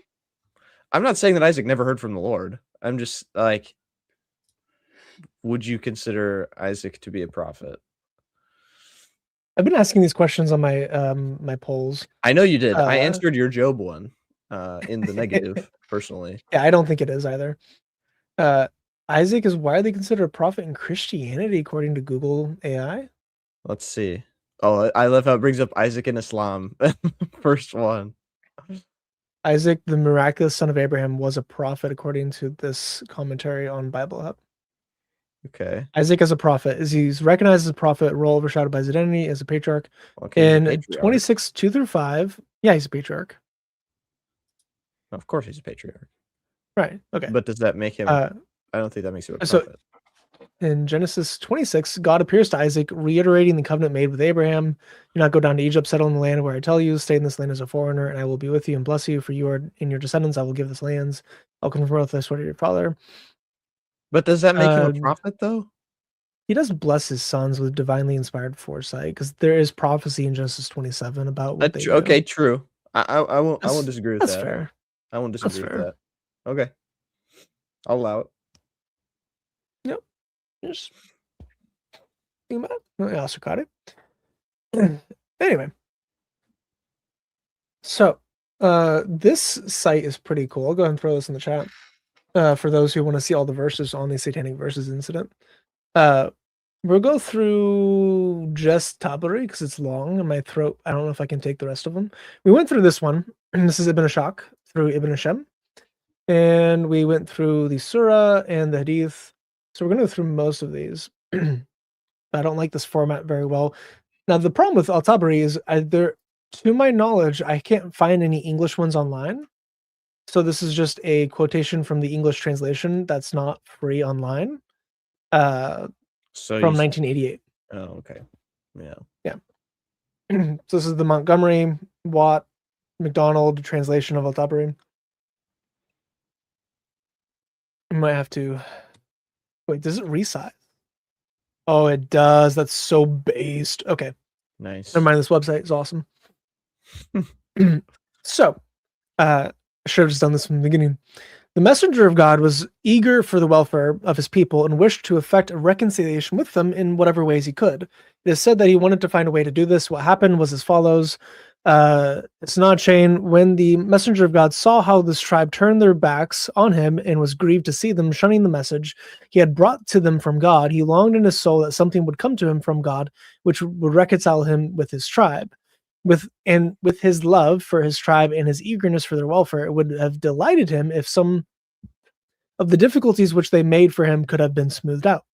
And he debated with himself and fervently desired such an outcome. Then God revealed, by the star, this is Surah 53. Mm-hmm. So he quotes the beginning of Surah 53. And when it came to the words, have you thought upon Alat, Aluza, Manat, the third, the other, Satan cast on his tongue. Again, on his tongue, he spoke this because of his inner debates and what he desired to bring to his people. So again, he longed for this to be true. So he wished that this was Wahi. These are the high-flying cranes. Verily, their intercession is accepted with approval. When Quraysh heard this, they rejoiced and were happy and delighted at the way in which he spoke of their gods, and they listened to him, while the Muslims, having complete trust in their prophet in respect of the messages which he brought from God, did not suspect him of error, illusion, or mistake. When he came to the prostration, having completed the surah, he prostrated himself, and the Muslims did likewise, following the prophet, trusting in the message which he had brought and following his example. So again, Muslims were also deceived by this fake wahi. Those polytheists of the Quraysh and others who were in the mosque likewise prostrated themselves because of the reference to their gods which he had heard. So there's no one in the mosque, believer or unbeliever, did not prostrate himself. The one exception was the old dude, because he couldn't prostrate himself, but he took for a handful of soil from the valley in his hand and bowed over that. Meaning he touched it to his forehead. Then those all dispersed from the mosque. The Quraysh left delighted by the mention of their gods which they had heard, saying Mohammad has mentioned our gods in the most favorable way possible, stating in his recitation that they are high-flying cranes and that their intercession is received with approval. The news of this prostration reached those of the messenger of God's companions who were in Abyssinia. Oh, wow. Abyssinia? Abyssinia. I talked for 2 hours before I jumped on call, so my brain is already kind of 2 hours behind its potential.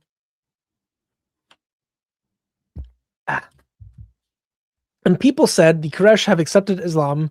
Some rose up to return while others remained behind. Then Gabriel came to the messenger of God and said, Muhammad, what have you done?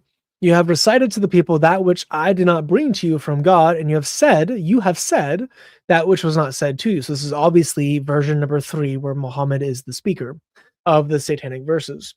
Then the messenger of God was much grieved and feared God greatly, but God sent down a revelation to him, for he was merciful to him, counseling him and making him the matter light for him.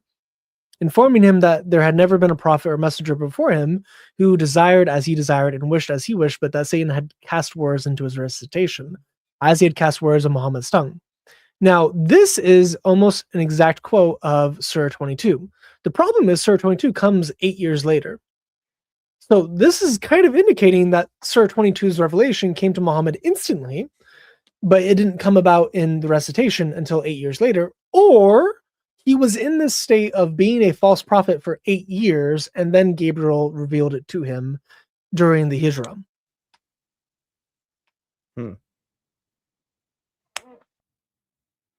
Which is it?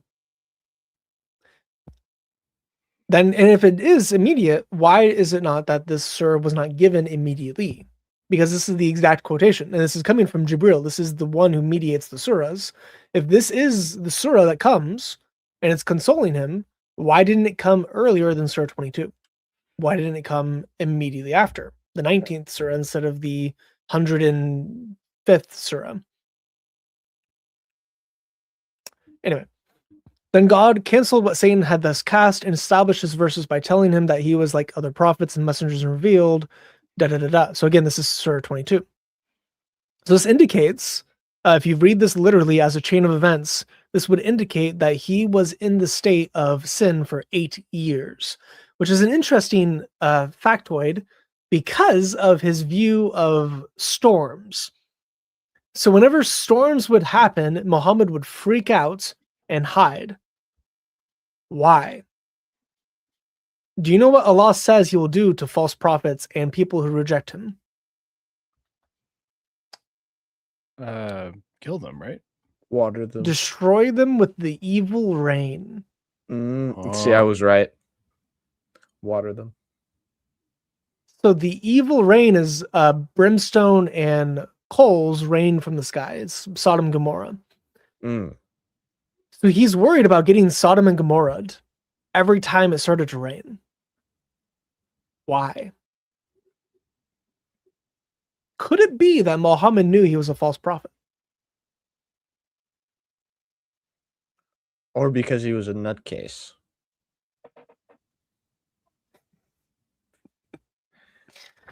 Yeah. I think he was. Yep. I mean, Yep. personally, do I think there was some, self-promotion, self-gain in there? Absolutely. I think he was also just like not mentally all there, personally. Yeah. I mean, he was a epileptic and he seizured.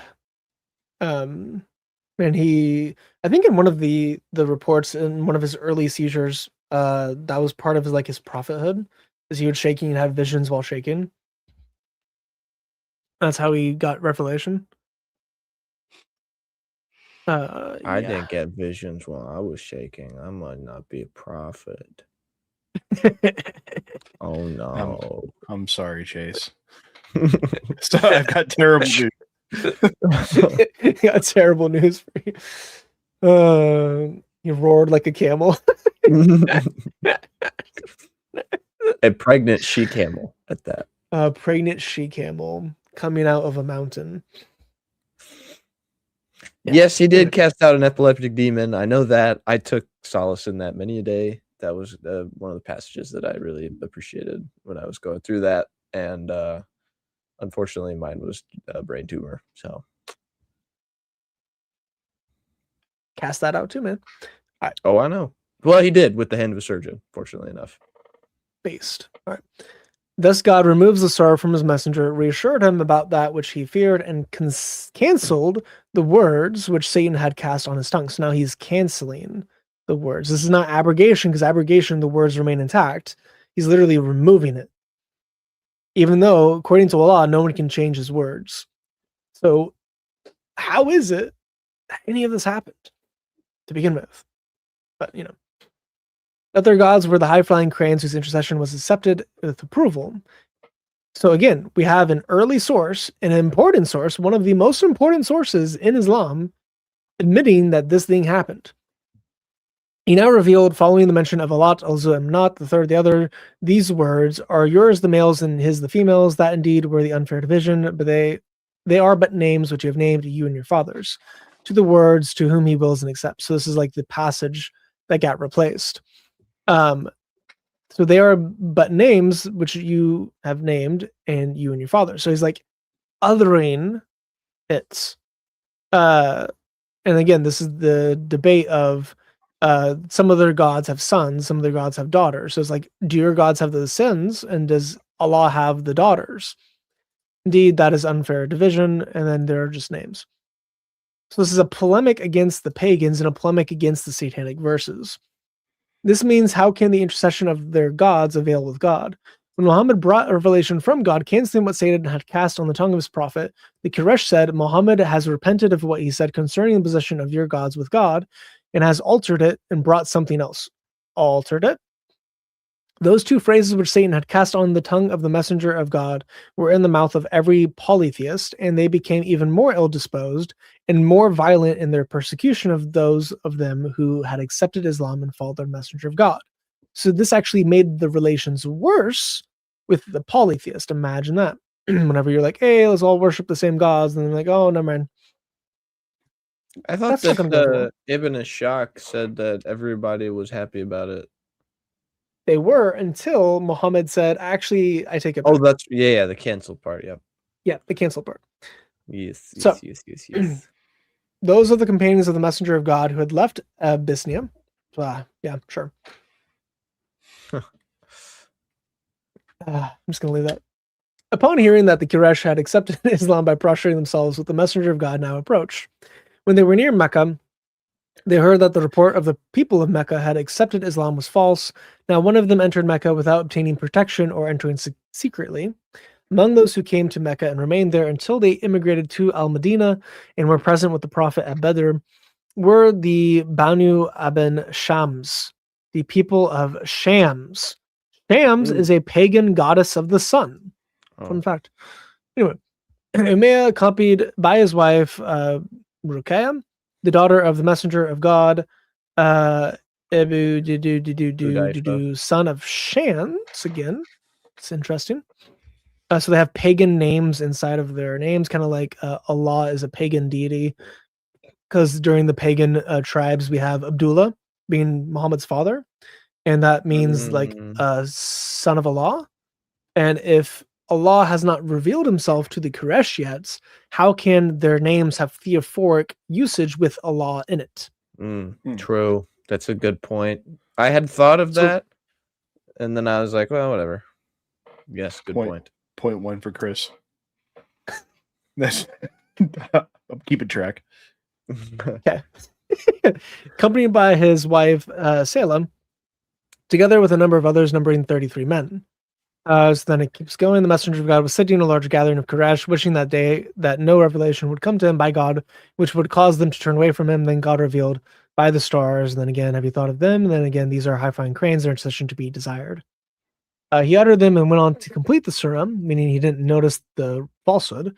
When he prostrated himself at the end of the surah, the whole company prostrated with him, and except for the old dude, and he dusted his forehead. They were satisfied Muhammad had uttered that, and then that evening Gabriel came to him and like rebuked him as like, why'd you do this? So when wait, those heard him- Gabriel rebuked him like day of, and then it took 8 Day of, years. It took but it 8 years for to interpret Allah. the Quran. Right. But he rebuked him with the words of the surah. Nice. So why did that surah take 8 years to be revealed to the people? It's because you're Islamophobic. I guess. Servant of Allah. Yeah. Thank you, Sebastian, for pointing that out. Yeah, servant. of Allah. Ibn is son of Ibn Abdullah's servants. Right. Mhm. Yeah. Like Oved is servant in Aramaic. So I'm just interested in like how that's related, but the V and the B is pretty much the same. So that's likely where it comes from. It probably has the same root. If I had to guess, the trilateral root is the same. So we have Ibn Taymiyyah, the goat. We have Tabari, the second goat, and we have Ibn Ishaq, the most important surah, and Bukhari, all relating that this event happened. That the people, Bukhari is a little bit more vague. It doesn't actually have the things in it, but we do have it being mentioned. So we have three of the most authoritative sources in Islam giving the Satanic Verses incidents. And then going through the historicity. I don't think I actually need this anymore. Yeah, I'm not gonna go with that. So we also have before orthodoxy, which I want to go through in a second. I'm probably gonna pee real quick. I also have all these other tabs here. I'll leave Jalalan on the screen if you want to read that while I go pee. While he pees, I'm going to go get a cup for my delicious sunflower seeds here. If you like David sunflower seeds, give us a W in the chat, please. I'm being left by my lonesome to run everything. All right, everyone. It's officially my stream now. I have taken over. Step 1. We're going to change the name to Defending a Thunder. That is our first major change. McCain, I wish that I could relay that message in a timely manner that would be effective to get the cow mug. It's also great because I have no power to pull that comment up. So no one is going to know in the recordings of this what that even means. Can y'all believe they left me here by myself? I hope everybody had a wonderful holidays. I will take the "We want the cow mug" as a W. Okay. Did you read it? No, because Chase also left. I was left all by my lonesome. I ran the stream for this. We want the cat mug. I don't have anything in it, but hold on. Hey, McCain, Abdullah, give us a commented too W late. in the chat. I know you like sunflower seeds. Come on, Abdullah. Thank you, McCain. McCain's the GOAT.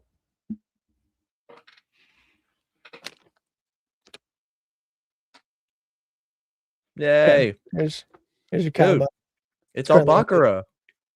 Yeah, I have al-Baqarah. I drink out of al-Baqarah. I drink the camel urine out of al-Baqarah.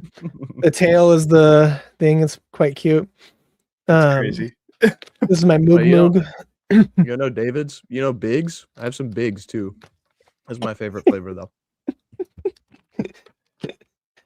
If you seek the truth, read Quran with respect. I Mm. have.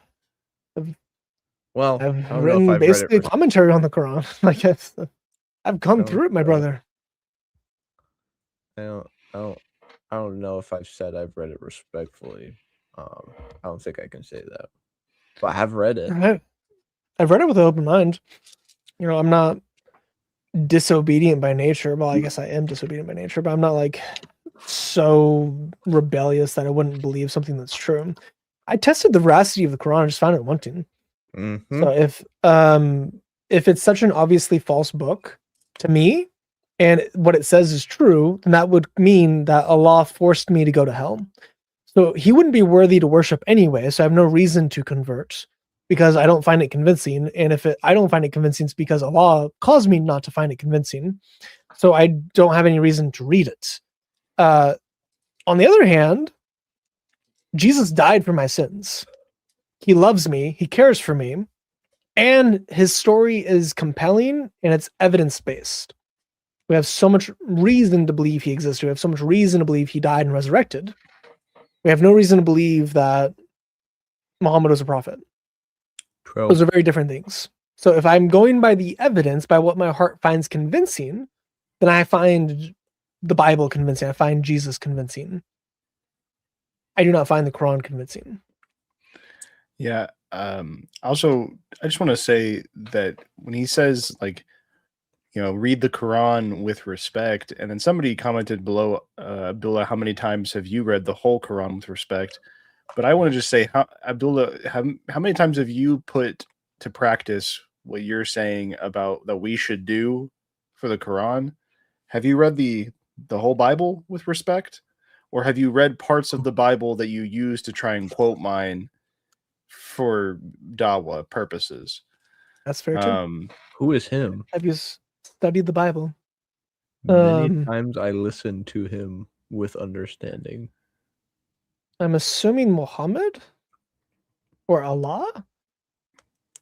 That's an interesting way to phrase it. I Does know. Allah have breath? But as I lived and breathed him would probably be Muhammad. Isn't that a little shirky? I'll bet. There have been a couple of things he said that have been a little shirky, but Yeah.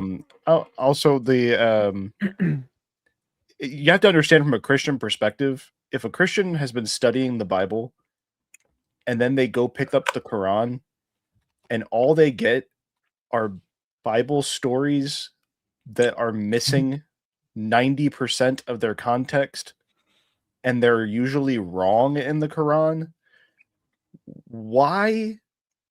And if you haven't answered a single question we've asked you this entire time, Abdullah, answer me this. Why, as a Christian, should I pick up a book that came 600 years later, takes from our sources, gets them wrong, and then believe that that book was correct? I only had to get to Surah 2 to see a story that was incorrect, where it merged the story of Gideon and the story of Saul together. That's all I needed to know. Like 4 false stories before that point. I mean, yeah, I'm just using that's like a major like example. 63 is like well before that one. But that's just like that's all I needed to know. I only needed to know the cow disproves the Quran. Right. That if the Quran is claiming the prior scriptures and it gets them wrong, then and you can't say, oh, you just don't have them. You don't have the real prior scriptures. You're not just talking about like subtle differences between the two books. This is major differences between the two books. It is obviously showing that the Quran has no actual understanding of what the previous scriptures actually said. It gets them incredibly wrong. Like it's not debatable. He's listened to the Quran countless times during his 24-hour radio broadcasting. Yeah. Well, all right. Well, guys, I have to hop off for the evening. No, it's okay. Come on. All right, I'll let you talk with my wife. You Okay. You could yell at her. Oh, it's okay. Never mind. Go ahead. Yeah, go ahead. All right. Love you guys. All right. Love you. See you. Hey, buddy. Bye. Love you. Okay. Does Allah have a soul? Not that I recall of. The divine womb grabbed his testicles. That might be the closest you get to it. Right. He is running. It's true. You can bring up any source that says he has a soul. I don't think that's not one I've heard before. So 434 can help. No, let's not. Andrew loves his wife. More than Mohammad. Yes. Although I'm I sure thought Mohammad Jesus said that he mind. had one or implied. Muhammad would have loved Andrew. Anyways, Yeah, he Or took me. it from all ways, Yeah. I do not remember this. I'm assuming Surah 4, Surah 3, what you're trying to pull up there. Because it was like, it, mine, and yours, or something like that. I have never heard that argument. I'm not sure. But yeah, Well- look into the divine womb grabbing his testicles, though. It's pretty funny. what do you think about Isaiah 53 whenever the Father says that he shall look at the travail of his soul and be pleased?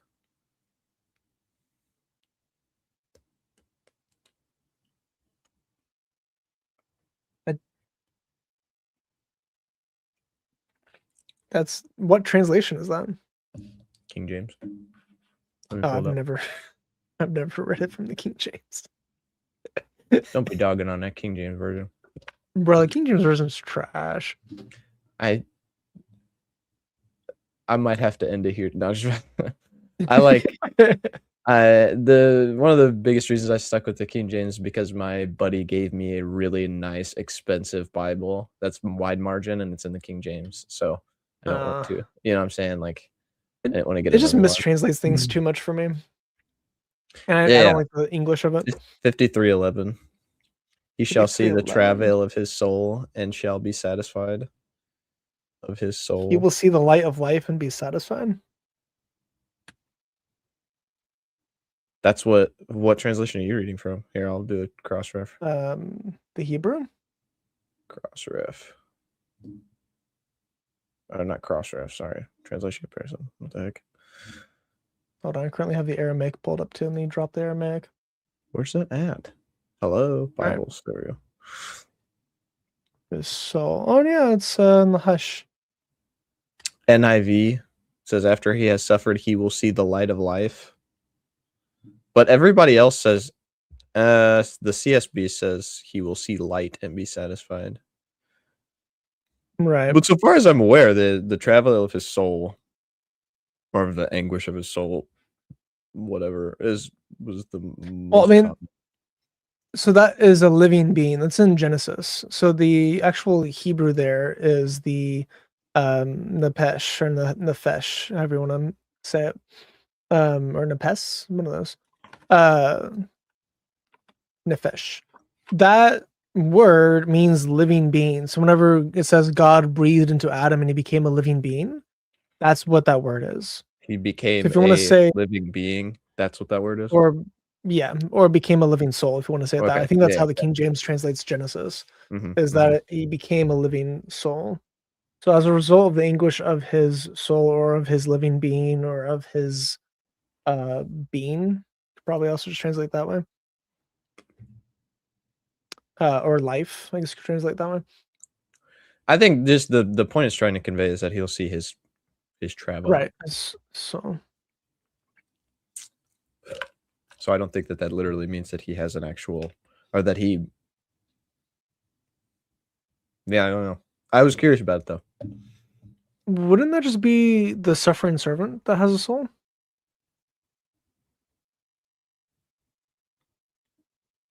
Being the Lord Jesus. Yeah. Jesus has a Yeah, soul. I just didn't know. Yeah, I mean, I just didn't know what you thought about that. I would say Jesus has a soul. He's fully man, fully God. So the man will at least have a soul. I would just say that's part of the hypostatic union. I've heard different opinions. Yeah, well, No, I'm not saying you're wrong or anything. I don't know. yeah, I don't really. It's fine. I denounce the filioque. He is fully man and fully God. Also denounce divine generation models. So I don't really. Oh, like the have begotten a weird. stuff. Yeah, like I don't say he's an eternally begotten. That's or the spirit is eternally proceeding from or forth. I don't really care about the filioque debate because I've rejected both of those. Anyway, so back to the end of the sources. So there's Emmaus mentioned earlier that there was 60. I knew it was over 50. That's the number I knew of sources for the Satanic Verses in early Islamic sources. We went over highly authentic, highly valued opinions of some of the most important sources of Islam, showing that this actually happened. You actually have more sources for the demonic verses being authentic than for them to be inauthentic, and you have more important scholar, like not in weight but in number. You have more number of important scholars who say it actually happened than those who say it didn't happen. If you were to factor in the weight, it would probably still lean towards more saying it did happen. What is the earliest source that said it didn't happen? That it didn't happen? Mm-hmm. I'm assuming Ibn Kathir, but I do not know for sure. So like 600 years afterward. For 300, 400. Oh, sorry. 500? Like 300 to 500 is the time frame in which those type of stuff start being debated. Interesting. Ibn Ashaq is the earliest source that we have for Right. most of the things in Islam.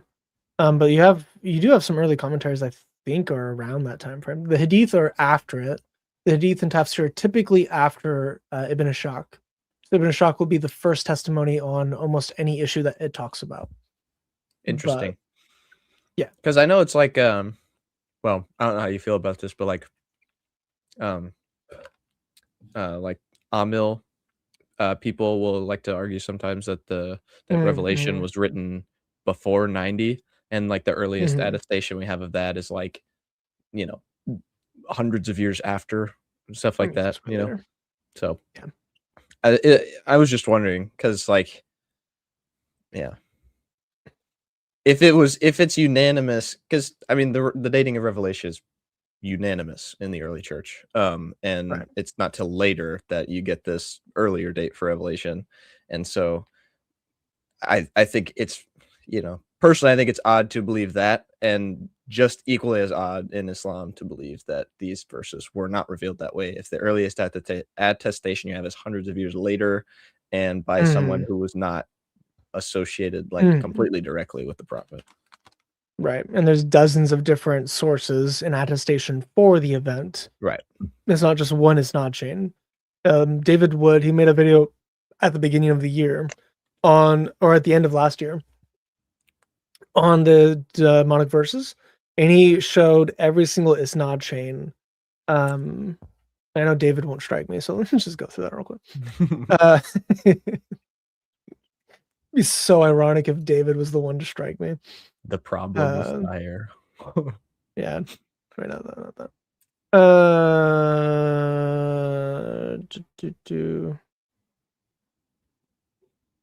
I think it's this one. That one. Oh wait, no, right? It wasn't. I just saw it. Daughters of Allah, Mohammad and the Satanic Verses. This is the one I was looking for. You hear now? Okay. Let me stop share and then share with audio. Chrome tab, share with audio, share. Hopefully you can't hear yourself whenever it's talking. Barely literate. So I'll mute. By the Spirit to trust me. So, verse 20, the most came from him. So these are all the ones from just Ibn Abbas. That's quite a lot. So you can see the different branches, how they diverge and how they reemerge, and all these different ways. That's just through Ibn Abbas, and then going through. We can go if they're decided one day to have story is rule principles. Islam's where in the neighborhood who's independent and several and all these differences being traced. We have Ikramah, the most complete. 4 go back to Muqatil ibn Sulaiman, a Quran scholar who wrote the earliest surviving complete tafsir of the Quran. 3 go back, and we have stories about Uri Ibn Abbas. But even if he just shows this one clip, that's already a bunch of sources for it. If I find that exact moment again. This is quite impressive. I think actually in the speech itself, he lists them, and we can play that if people want to hear it, but you can also just go watch his video. So Ibn Abbas has this many different chains of narration. All these other sources also have different chains of narration. So all these different sources you're seeing here have different chains of narration with multiple narrators per each one. So there's dozens of narrators saying that this happened extremely early on into Islamic history by authentic sources, by authoritative sources. Ibn Abbas being obviously the most important of these, but you have a bunch of them. Now I do want to bring up see this one as well. I want to share. So this is what Yasser Qadi in his School for the Learned. So only if you're a real Muslim who is becoming a scholar does he tell you this information. If he's in the mosque, he won't say most of this stuff because he'll just never bring this up to begin with. So he has 2 different caps. He has his Imam cap or Sheikh cap, and he has his scholar cap. Right now he's teaching out of his scholar cap, according to what he says about himself, that sometimes he just is a scholar and sometimes he is a Muslim, and he can't actually mix them because it's not mixable. There's another dimension here. I have to go into more dimensions here because this is the whole purpose. And this is a theological dimension. The majority of those who said version 2 and 3 cannot happen, and especially version 3, they said... So as I mentioned earlier, he's using the same categories as me, with 1 being that there was no demonic verses, 2 being that just Satan said it, and 3 being that Muhammad said it. We don't care what the riwayat, what the versions say. We cannot accept this as theology, as aqeedah. Why? Because you're claiming that Shaitan and Jibreel, right, could pretend to be each other. That the Prophet ﷺ couldn't tell the difference. That, and this is the key point now, the revelation itself has the possibility to be corrupted and tampered.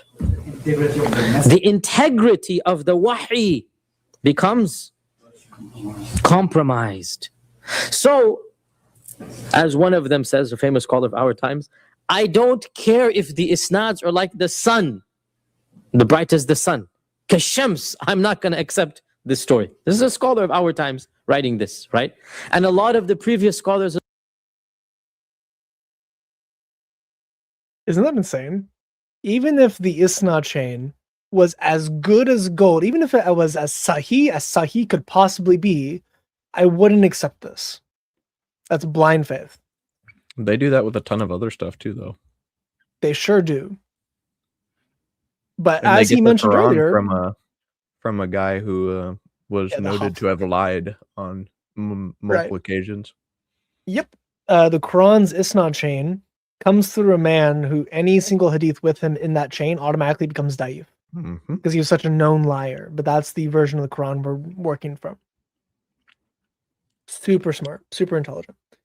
Anyway, so he admits that obviously this would be a problem if this is true. Obviously this would be a problem. There is an issue with wahi. There's an issue with knowing if it was Jibreel or not. There's an issue with him being in major sin. This is an hour-long video. The last like 8-10 minutes is Q&A. But this is the modern position, that they will denounce it, they will deny it, even if the evidence points towards it. You can view, so the first like 10 minutes are him reciting the Quran, and then he goes through the different positions and which of the scholars in each position gave that position, and then what the moderns are saying here. And then here is wherever he gives his own interpretation of it. Link to the video, yes I can. Nope. I'll put that in the chat right now.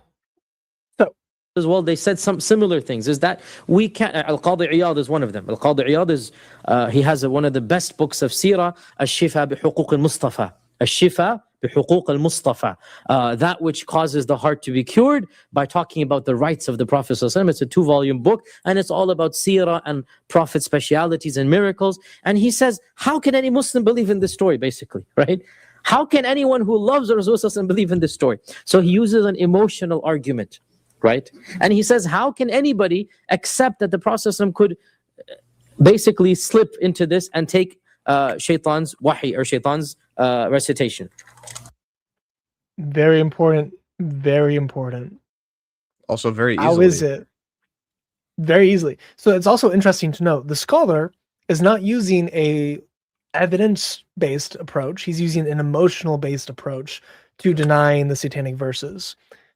You only go to emotional base whenever you have nothing else left, or if that is actually like something that resonates with people. But you don't go as a scholar to emotion primarily. That's more of a dawah thing. That wouldn't be scholar. Like if we were preaching the gospel, you could do emotion, you could do evidence-based. It just depends on the person.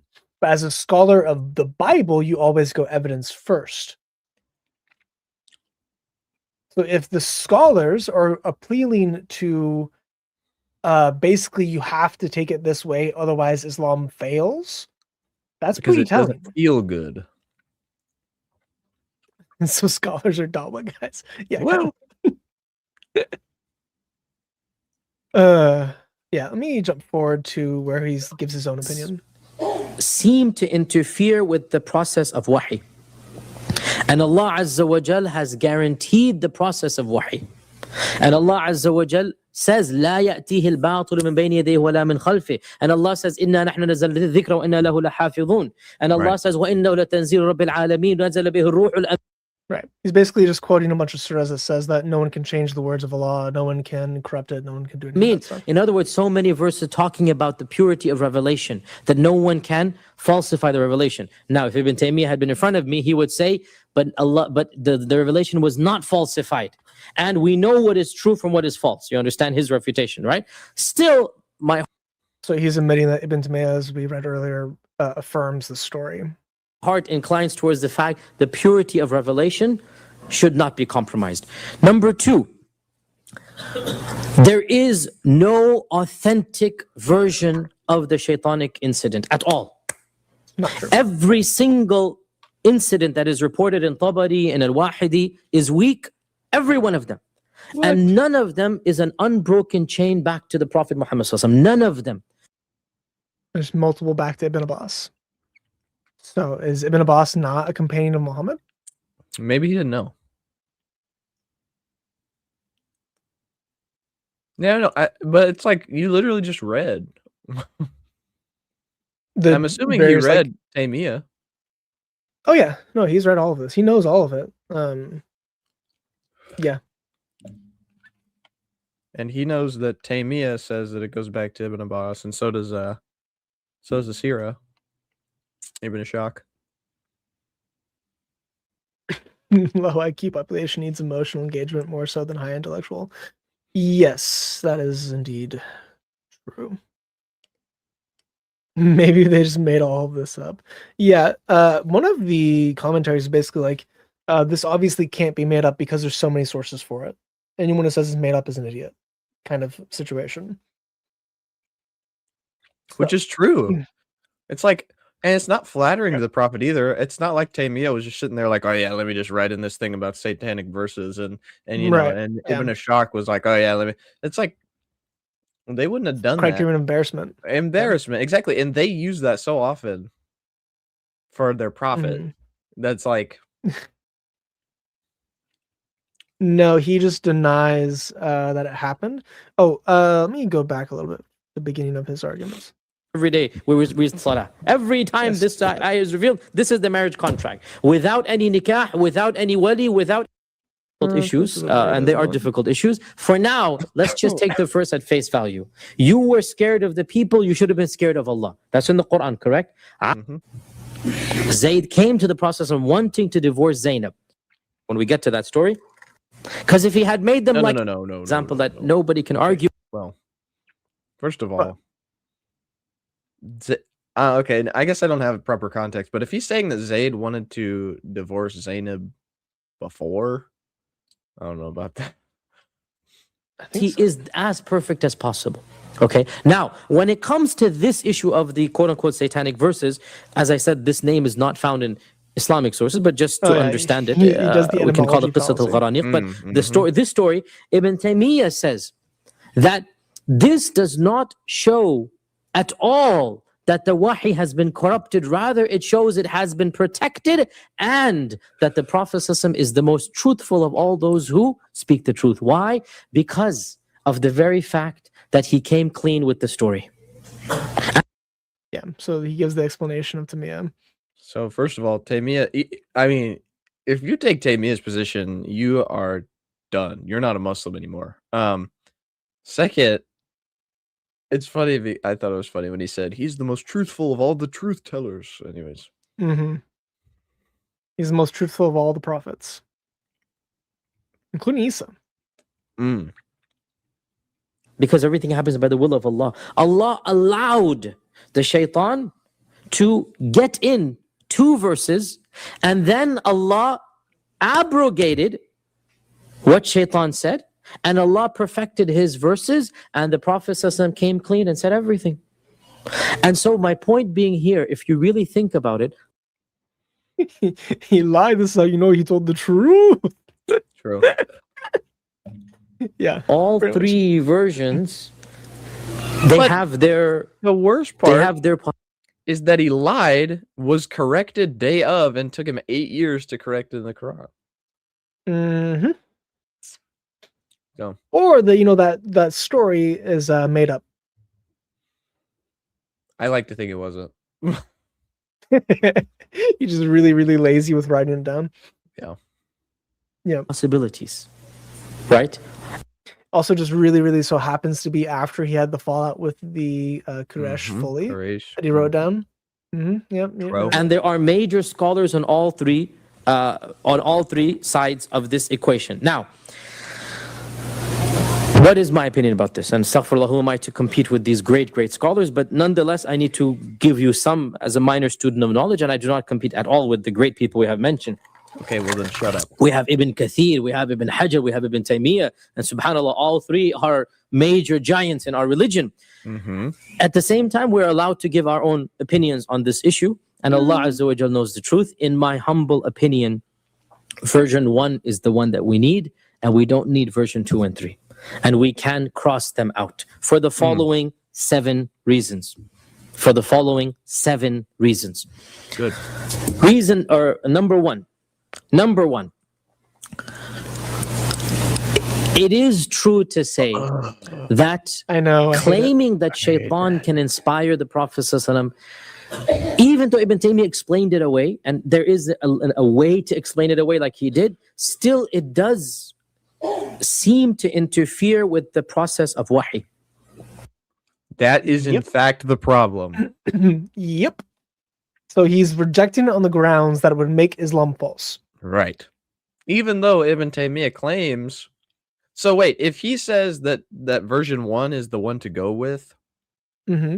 is he takfiring Taymiyyah? Really? Well, he's at least undermining it. No, not only is he undermining him, but he's saying that Taymiyyah believed that Allah's prophet revealed something false. Mm. Yeah.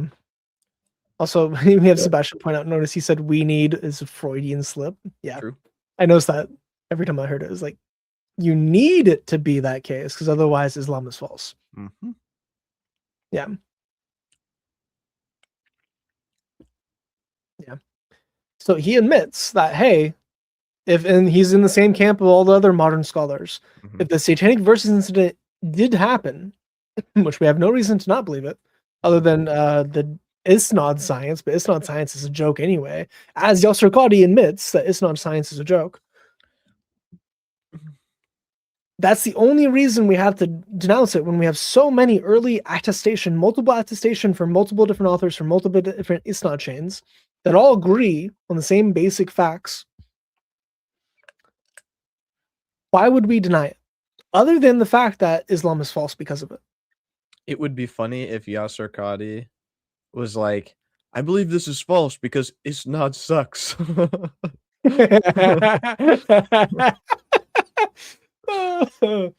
Oh, brother, that would not go over well. He's already not And going Allah over very well with the Islamic community. What do you mean?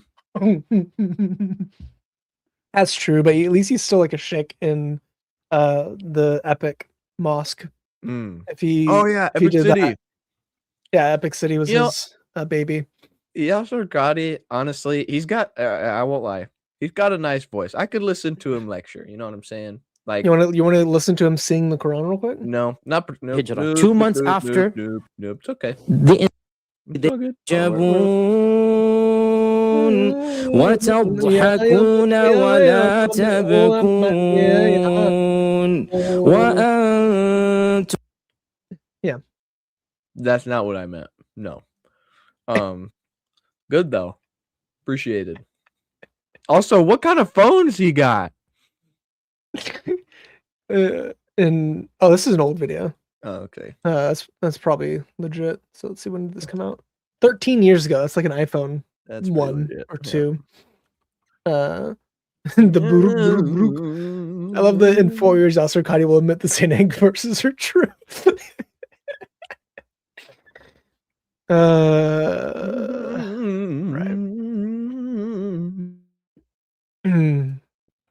Brother, it's kind of insane. Especially because obviously what's in Surah 53 is not original. Like whenever you look at the text of everything else is the same like length of ayah, and then you have these ayah that are extremely long, don't fit the rhyme scheme, don't really fit the context of the before and after. It's just thrown in there. Then we get all these other stories about why those are in there, what happened to make them in there. Mm-hmm. How can you say that nothing ever happened originally in its version number 1? Like as an intellectual, as an honest intellectual person, how can you say that it never happened? Right. Yeah, I don't know. Is there any surviving manuscript that includes those verses? No. Interesting. Not to So my it was knowledge. like very early on Destroyed. that they were just like, can't have this. Who knows what Uthman changed, Well, man. Yeah, I mean, interesting. Ibn Abbas is the one that testified to it. Right. We So if Ibn Abbas don't know what the original testified, Quran said. and there were people after that believed that it happened, and there were people after the Quran was standardized that believed it happened. Right. So very interesting. Yeah. And then we don't know what the Uthman changed in general. We know that he changed things Mhm. because I think it was Ibn Masud, but there were Quran reciters that said, I don't like his version of the Quran. Mhm. I like the way Mohammad said it. Mhm. So we know that he changed it to an extent that the reciters of the Quran didn't like it. Then they wanted it, and then Muslims will say, "Oh, weak hadith," for that. I But can pull it up actually real quick which ones it was, because I think it was Masood. Chronic manuscripts. Blibbity bloopity blah. Oh yeah. Yeah, Umar. Love him. yeah, Uthman was- Masood and Ibn Kab and Zayd ibn Thabit. Yeah, Masood and Ibn Kab were, big boys when it comes to Ibn recitation. Ka'ab has a bunch of stuff. Yeah, there's a lot of Mhm. hadith too. Yeah. So, and neither of those guys liked the standardized Quran. Right. When the command of Uthman came to Ibn Masood to burn all of his Qurans, he would not do it. Yeah, this is one of my favorite quotes. He said, Ibn Masood said, "There is no verse in the book of Allah that I do not know where it was revealed and why it was revealed. And if I knew anyone more learned in the book of Allah and I could be conveyed there, I would set out to him." So it's pretty Based. legit. Now, Yeah. well, yeah. Of course, Abdullah in chat isn't actually listening to us, but Nope. I knew he wasn't. well, yeah, of course they don't ever. I've met actually. There was 2 Pakistanis. Credit Pakistan. There's been 2 Pakistanis who actually engaged with me in the chat and listened to what I said. And that was pretty based. Most other Muslims just ignore us and debate Christians in the comments. Well, True. debate, but they actually listened, so that's pretty based. That is pretty Pakistan, statistically, is the worst country on the planet, but at least those 2 Pakistanis, they upped the quality of it. Mhm. Now, one of them said that no Muslims ever hate Jews, but other than that, either taqiyya or insanity. I don't know which one you would classify that as, but he's like, no, Muslims love Jews. No, there's never been a Muslim in history who's hated a Jew. Which is interesting because I couldn't say that of Christianity. So it's like, and Right. Christians don't go around slaughtering Jews. So how about the Right. religion that goes around slaughtering Jews? Yeah. Defending Pakistan is what happens in true Islam. Yeah. Mm. I'm changing my name to Defending Pakistani. No. Okay, Abdullah, you don't know that. You don't know what Messiah means at all in the Quran. Masih. You don't know what it means. You have to go outside. Yeah. Which, I mean, even no, it's just don't even need to engage with him. He's not going to hear it. Nope. But it is For those wondering, the Messiah is divine, including in the Quran. Mhm. You get a divine Messiah. You get Jesus being a judge. You get Jesus being a creator. Wait. It's when you say Sorry. something. Yeah. Read his last one. Prophet Muhammad No. came to all nations? Nope. Well, Before that one's also kind of stupid. that one, the one Uh, before it, peace be upon her. Oh, then he corrected it immediately. Then he corrected himself. Brother, I got a bad news for you on the day of judgment. Dude, that's bad. Allah caused you to slip there, man. Just like old Satanic Verses. Hey, but it's fine though. Shaitan was whispering in your ear for that one, so it's all good. He cast his words onto your keyboard. He's not abrogating that one. Oh, yeah. So, thoughts. Since you hadn't read most of the stuff before, what are your thoughts on the Satanic Verses now?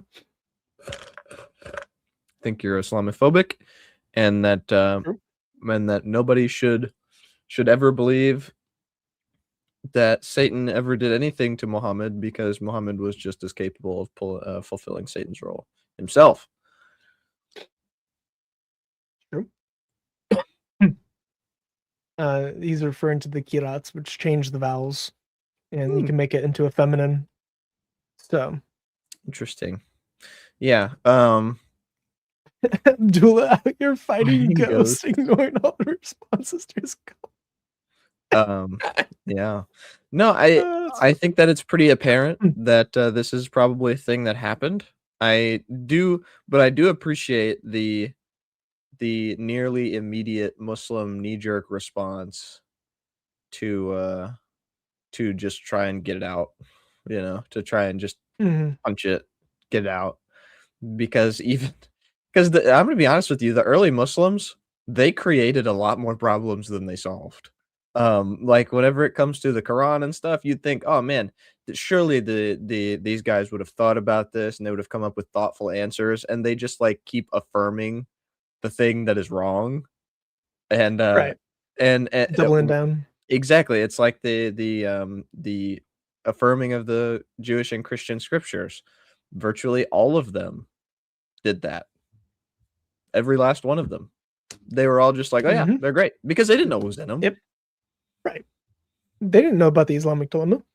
So they were just like, oh yeah, it's cool. That would be. It's funny because in Islam you have these writers who are just sitting there affirming super problematic things for Islam, but then in like Christianity you have the early church fathers who are absolutely wrecking Gnostic heresies and stuff with like actually good doctrine, and it's just funny to me to compare this. How it's like early church, early Islam. Like, right, it's not even comparable at all. Not even close. Yeah, even before the child marriage, or the cousin marriage, not child marriage. Even Oh, before but the that cousin was marriage, also happening. That was probably also happening. Because Lord knows, yeah, what not to the same desert extent, people. Lord knows what the desert people was doing. Not to the same. So Muhammad, because he's the standard, he becomes the standard. Right. So the cousin marriage ramped up to the extent of the inbreeding that we see today, where some sections of rural Saudi Arabia are more genetically related than siblings. For average population, not for a family, not for cousins. For if you grab two average people in a community, they will be around 30 to 40% related. A sibling is 25% on the R scale of it's either genetic relatedness or inbreeding. Hold on, I just pull out real quick. Inbreeding R scale. Also, Sebastian, just making sure that by CP you mean Christian Prince.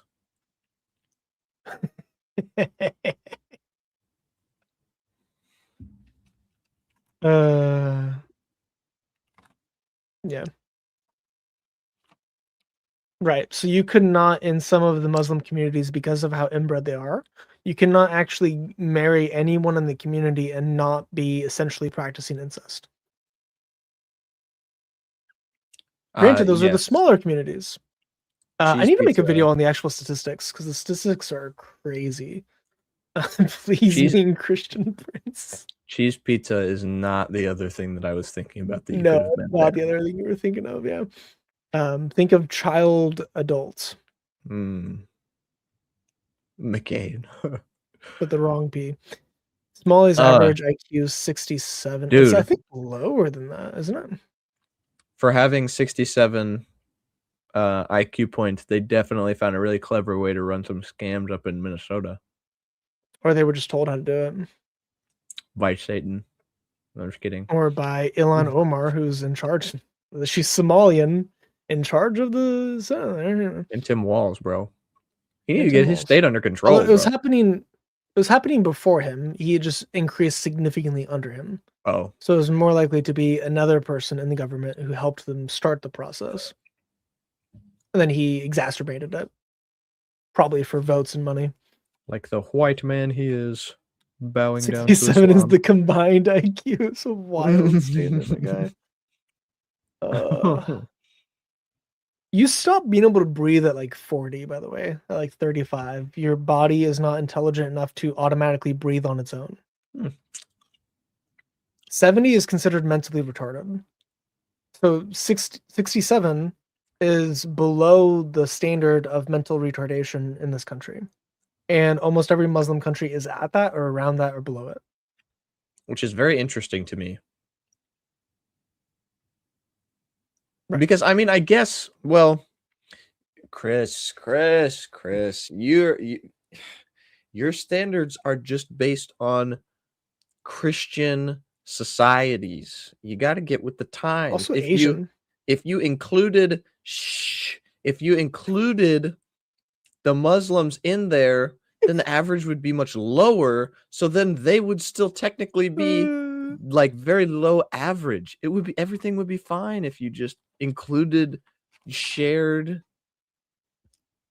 this guy. Okay, that's not actually how statistics work. If anything, they'll just make it worse. But interestingly enough, if you look at other societies and their inbreeding scales, most of them have just about at random. So like a 0.0625 is a cousin, 0.25 is a sibling, 0.5 is a parent, and 1 is a clone. The average communities in Europe and America, I think, was like a 0.04. Like it's less than a cousin. Relation. Yeah. Related. So like your average person. So like me and my wife are cousin. Like every human is a cousin technically. Right. We're just removed by a certain number of generations. Right. Because we all come from one man and one woman. Twelve. So you're my cousin. Everyone in chat's my cousin. Everyone on the planet's my cousin. You might just be like 30th removed, 80th removed, 1,000th removed. But we're all cousins. We're all the same species, all the same race. So with that though, if you look at communities that practice Islam versus communities that don't practice Islam in any continent, it's significantly worse. The only society in Asia that has that high of a inbreeding scale is Indonesia and Malaysia, if I remember correctly. I know it's Indonesia. I think it's also Malaysia. If it's not Malaysia, it's Myanmar.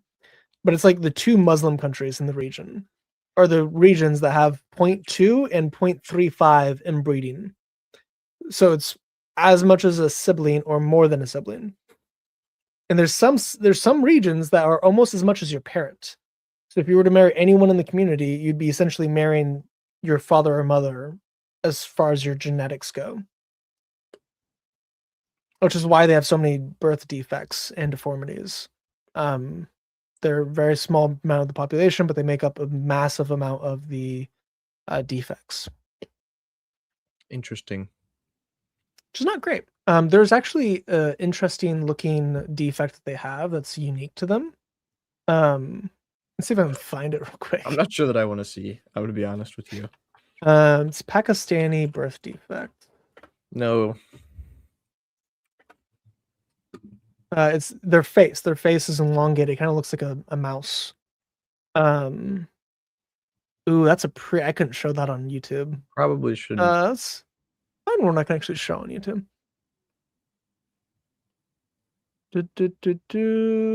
Here's one. Oh, it's kind of gross looking though. If people are eating, maybe you shouldn't eat and watch this for the next little bit.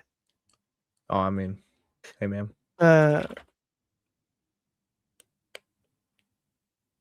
See if I can find one that's. Oh, here it is. So here's one that will not make people throw up.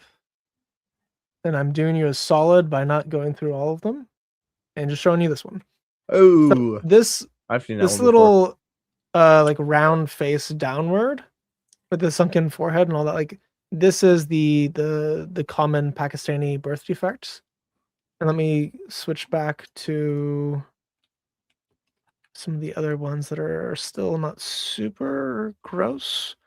Like there's some babies born without skin and whatnot. Like it's pretty terrible, the kind of What? birth defects that are happening. And babies born blind and yeah. It's not great. Anyway, Sebastian is messaging me about something. Didn't they mythicize something? Mythicize what? Is it a goblin?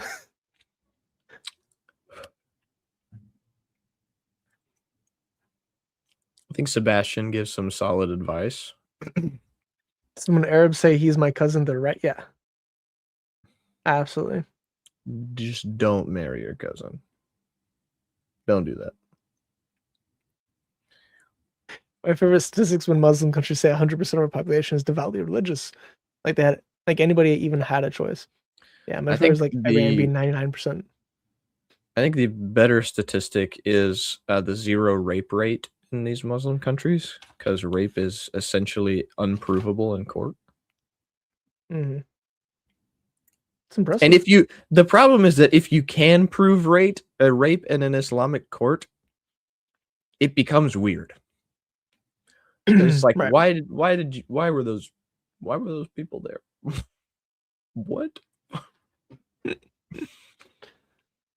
Anyway, before I get the stream taken down by saying something about Grape, yes. no, not that, the birth defects and inbreeding. True. I don't think that would be that bad. YouTube's probably fine with that. Anyway, I'm McCall here. Any last thoughts? Any last No, but I would chat? just like to tell a story to your reviewers, because I was shocked by it yesterday when Usama told it. He said that one time they went on a field trip in school to the zoo in Cairo, because he lived, a couple hours out of Cairo, and so he went to the zoo with his class on a field trip, and they went to the monkey exhibit in the zoo. It was a really big, really big open area for these monkeys, and they were all eating bananas. It was one of the things that was in their lunch packages. And when they were done with the peel, they would throw them into the monkey arena pit thing, exhibit. And the